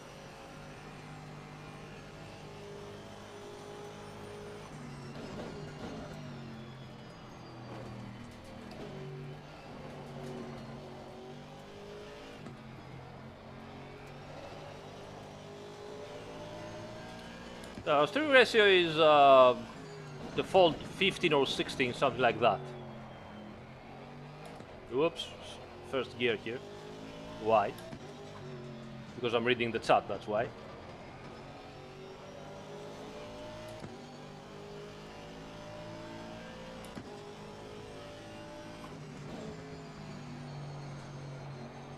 Ooh, that was wide here.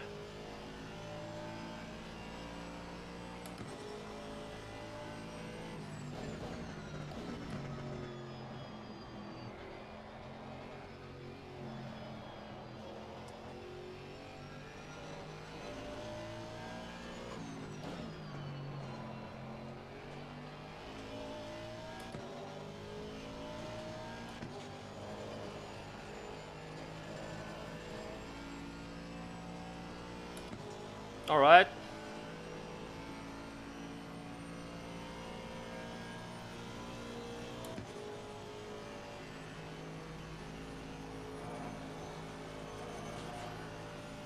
Yeah, let's start tweaking more laps. That's so true. Absolutely, you DRM music, you are absolutely right about that.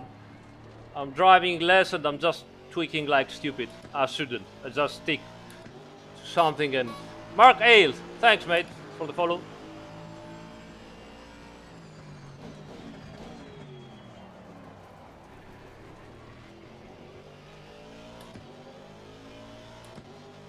I could use a little bit of less traction control. Oh, that was very nice. Full fuel load, very good, very good Orus. That was really nice. So this setup is candidate for a good full fuel load.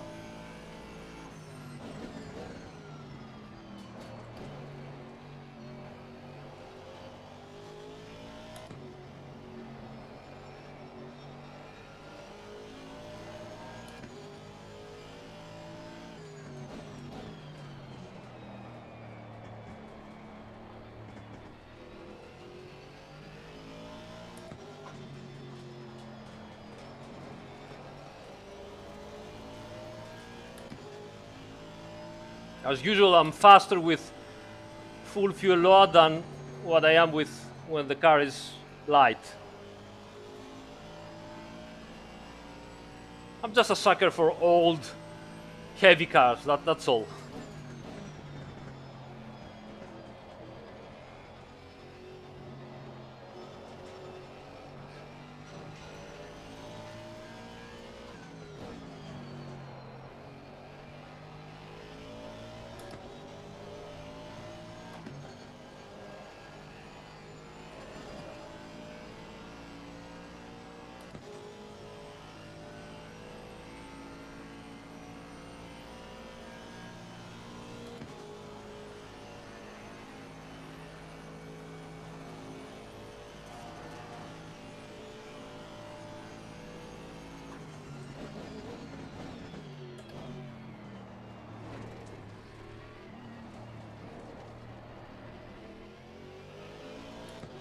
Yeah. I mean, look at that uptime with full fuel.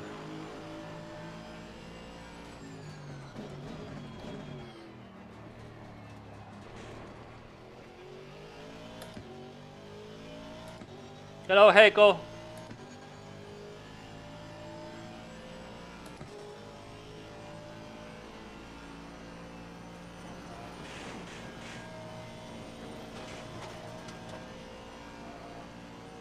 Marcale, c'è un post sul forum dedicato alle pastiglie e ai dischi, Break Ducts Dev Blog Forum, del nostro forum ufficiale. Yeah, they are heavy. GT3 cars are heavy, there's no doubt about it. GT4 cars even more. Not all of them, but yeah, they're heavy.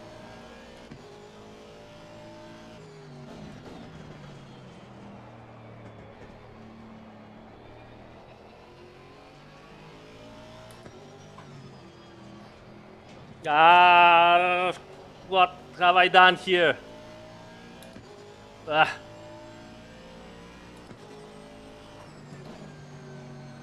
Again. All right, let me stop. Right, so it wasn't bad. It wasn't bad at all. So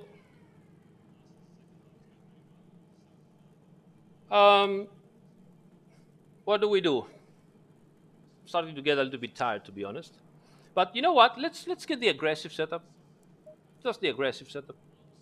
And let's see what we can do, right? So let's pick a fresh tire set, 62 laps.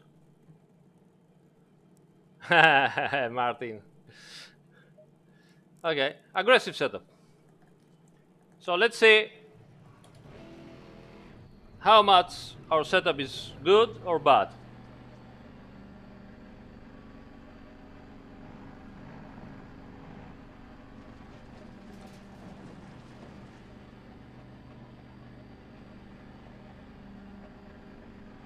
Well, the FIA has to respect also many, how to say,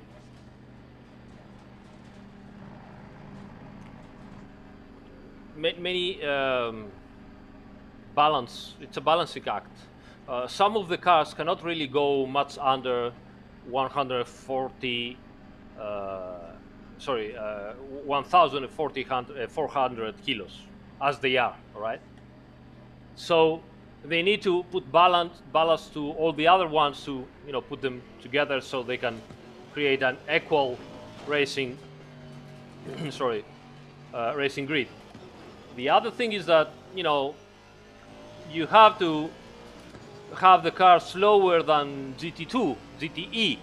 You have to have them slower than Formula 3 or Formula 4 or GP2 or whatever. So there's a lot of balancing act going on. I mean, Formula 1 could have been much better if the cars were slower. But no, the cars have to be much faster. Right? So you can understand that there's many things to keep in mind to make the things work as they do.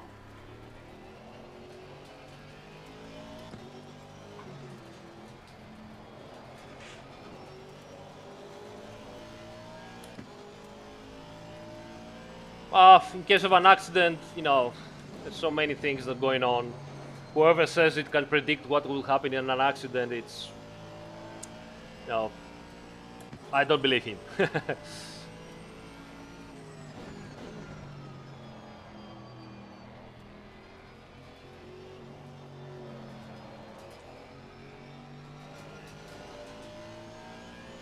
Yellow flag in sector 1.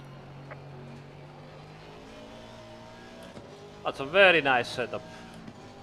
The aggressive one. Turns well, goes well.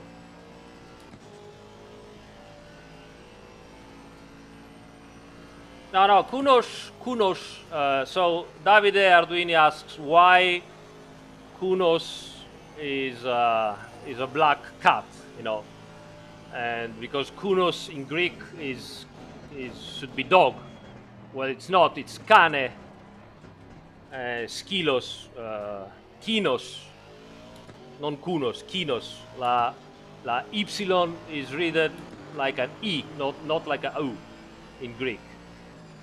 So, but it has nothing to do with Greek. Kunos, with the S like that at the end, was one of Stefano Casillo cats, and they just decided, to name the company after that cat.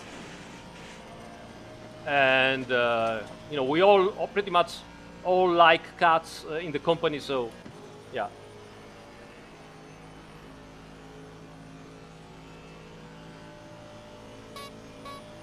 Martin de Beer, thanks for the follow.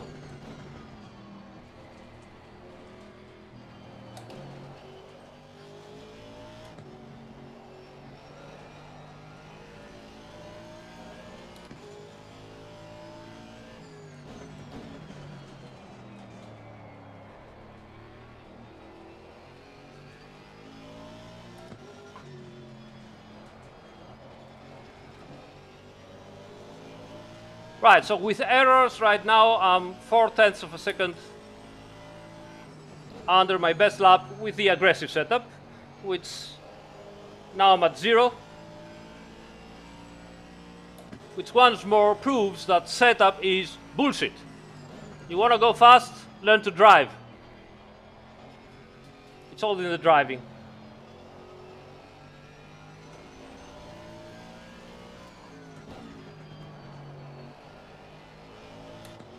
Ah, that was my bad here.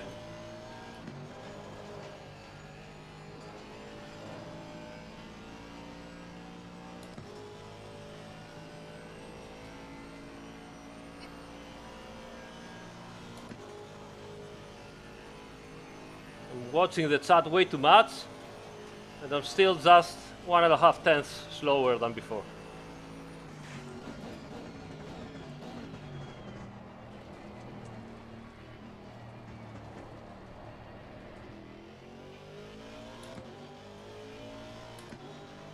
So I just did 19.208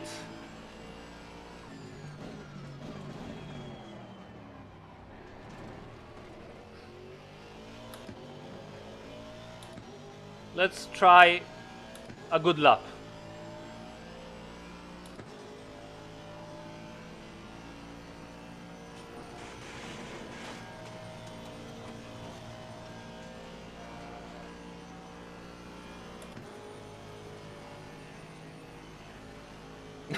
Frederick said the setup saying doesn't actually works in ACC. Breaking news.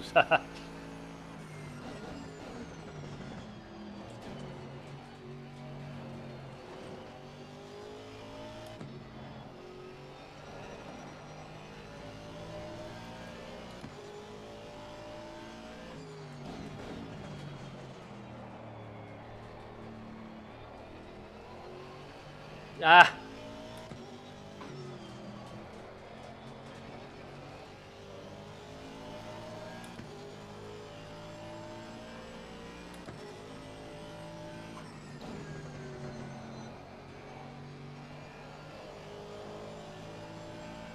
not good here. But I managed to make it flat out. I've lost something, but not too much.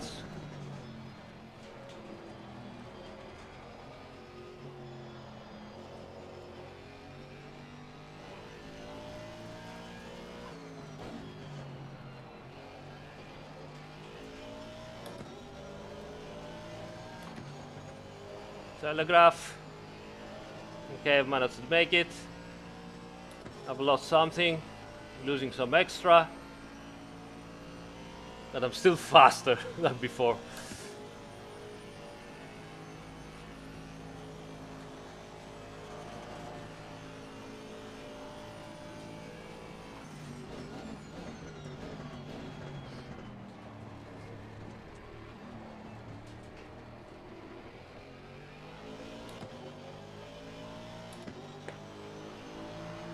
$18.6, aggressive setup, ladies and gentlemen. So, what do we learn from here? If you are like me, and this is your performance, and you are not an alien, stick to the damn aggressive setup and drive. You know that's your problem.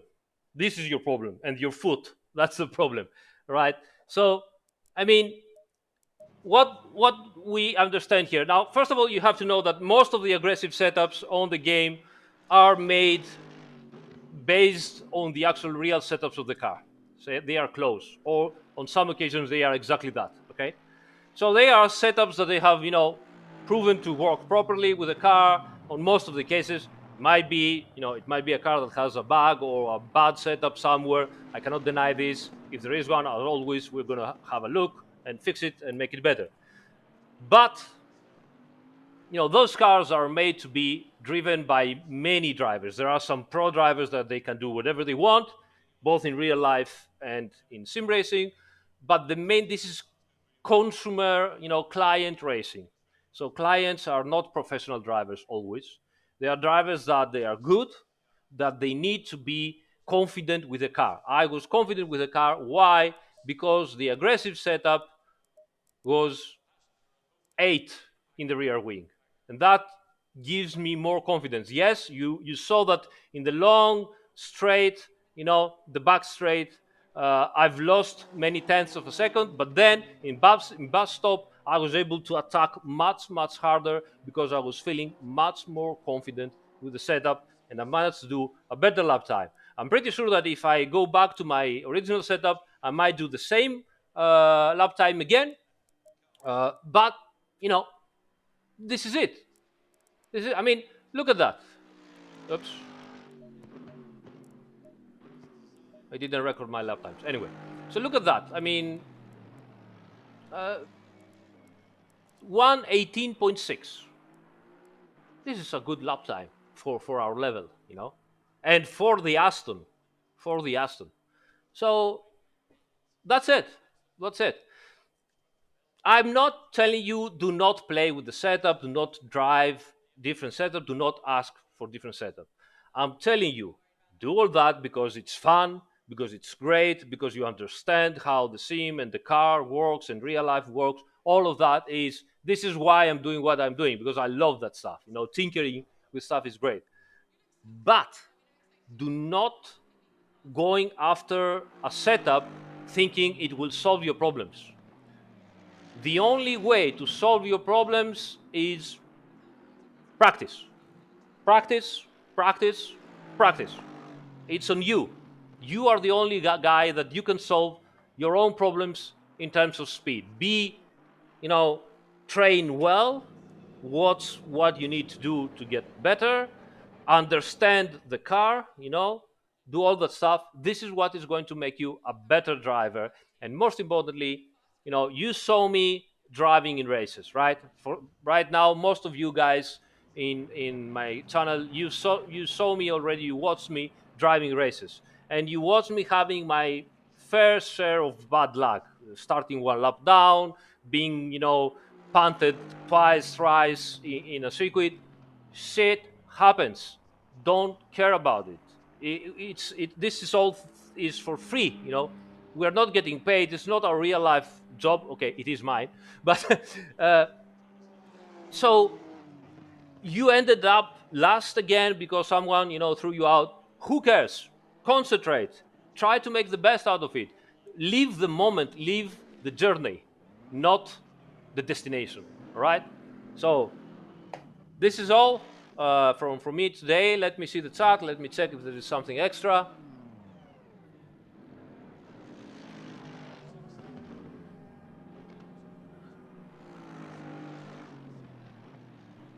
All right.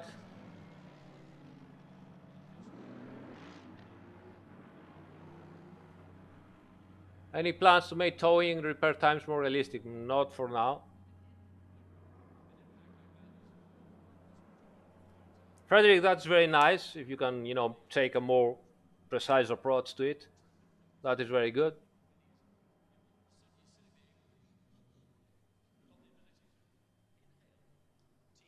Thank you, Jive Lacket. Nice. Kim Kim Jong Understeer says, how you determine the knee speed on the dampers. Okay, I'll show you something, and this is why you cannot determine the knee speed on the dampers. All right. Let me see if I can show you this. Give me a second. It's gonna take some time to find my stuff in here. So file cars, yeah. Uh, let's go. Sorry about the bumbling, mumbling, fumbling, popping.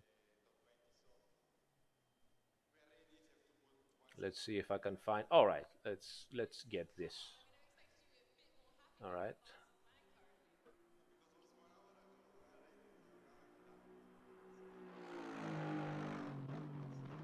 Okay. Give me a second, guys, because I have to find uh, on the other screen, on the other computer, and then go here. So um, this goes here. Sure. All right. Now we choose this one.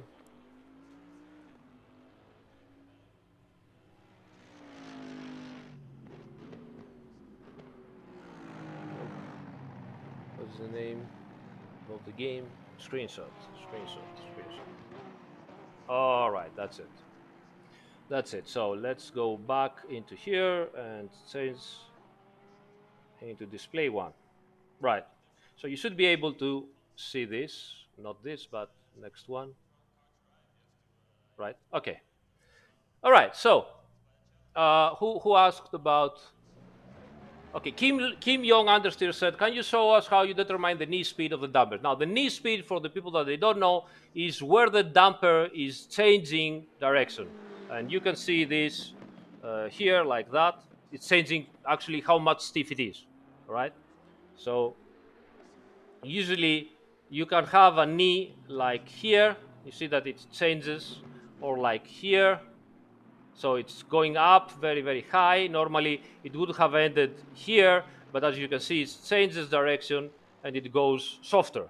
Now this point is the knee. as they say, the knee, that the damper graph changes. Normally, in all the simulators until now, at least ours, and pretty much everybody, all dampers would have a specific knee, okay? So they would go like this, okay, and change direction like that, and this would be the clear knee in the situation.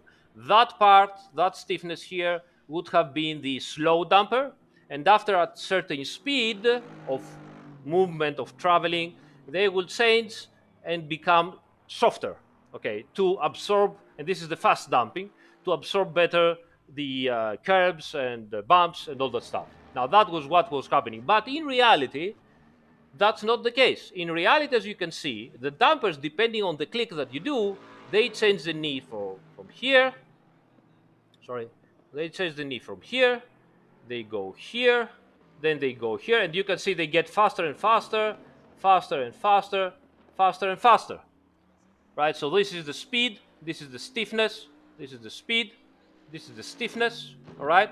And as you can see, every click you do, you select a different, completely different graph of the damper with completely different reactions for the slow bump, which can be from here to here, all right? And the fast damper, the fast speeds that they are farther away. And this is now what we are simulating inside Assetto Corsa Competizione. It's the first time we're simulating the actual damper graphs. So for each click you do, you completely change everything. The stiffness, the speed of the knee, multiple knees. As you can see here, we have multiple knees. So you have one here, you have one here, you have another one here. So all of that is now simulated. Very, very complicated. And yeah, what can I say? Hard stuff, very hard stuff. So don't believe that. Okay, yes, this is the knee. I have to make it everything slower, faster, 20% faster, 30%. That's all bullshit. Doesn't work like that anymore. Yeah, speed of the compression, not speed of the car. Speed of the piston movement of the damper. All right, guys. I think everything is cool now. Which might be a good practice program to improve your drive. Stick to it. Try the too long didn't watch playlist on my website. There are many of videos that can explain you. You know, also explain you what to do with the steering wheel, how much grip to ask from your tires, and so on. Marcale, sì, c'è la possibilità di settare le condizioni iniziali di grip della pista in server personalizzati e poi cresce a seconda delle condizioni e delle auto che girano. Uh, El Taurus, I don't know about that. I think there are programs that they do so, but I'm not expert in the multiplayer, so I don't know what to tell you. This is stuff for Kevin, probably. Safety car in ACC, I don't think there are any plans for something like that right now.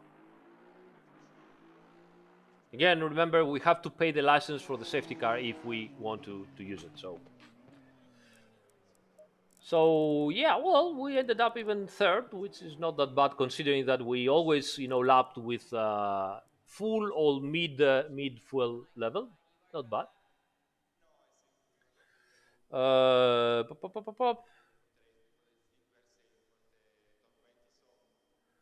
Brake duct 4 or 5. No, I don't think any alien use that.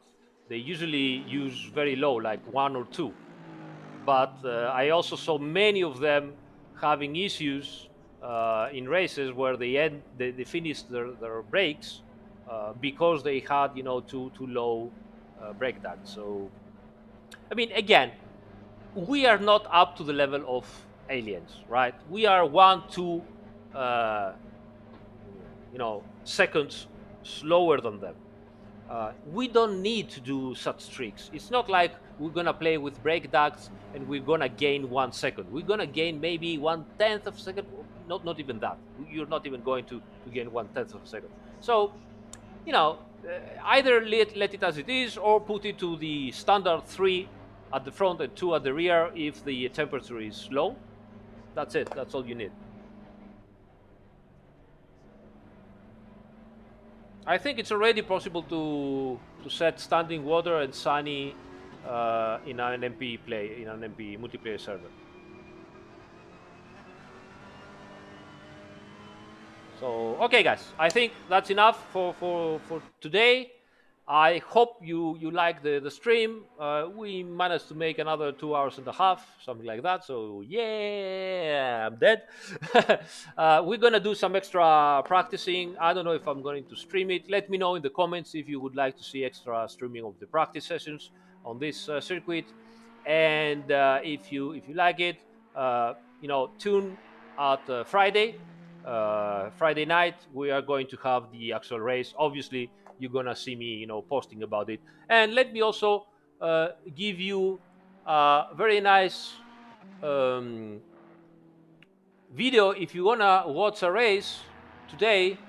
There are some crazy French people, 10 crews, 10 cars, that they are trying to do a 24-hour race. They started at 3 o'clock Central European time, so they will end up, if everything goes correctly, tomorrow at 3 o'clock. So here's the link. Go there, have a fun. I think those guys deserve it. 24 hours is going to be very long race. So yeah, go and support them. So thank you, everybody. Have fun, stay safe, and see you on the next stream. Bye.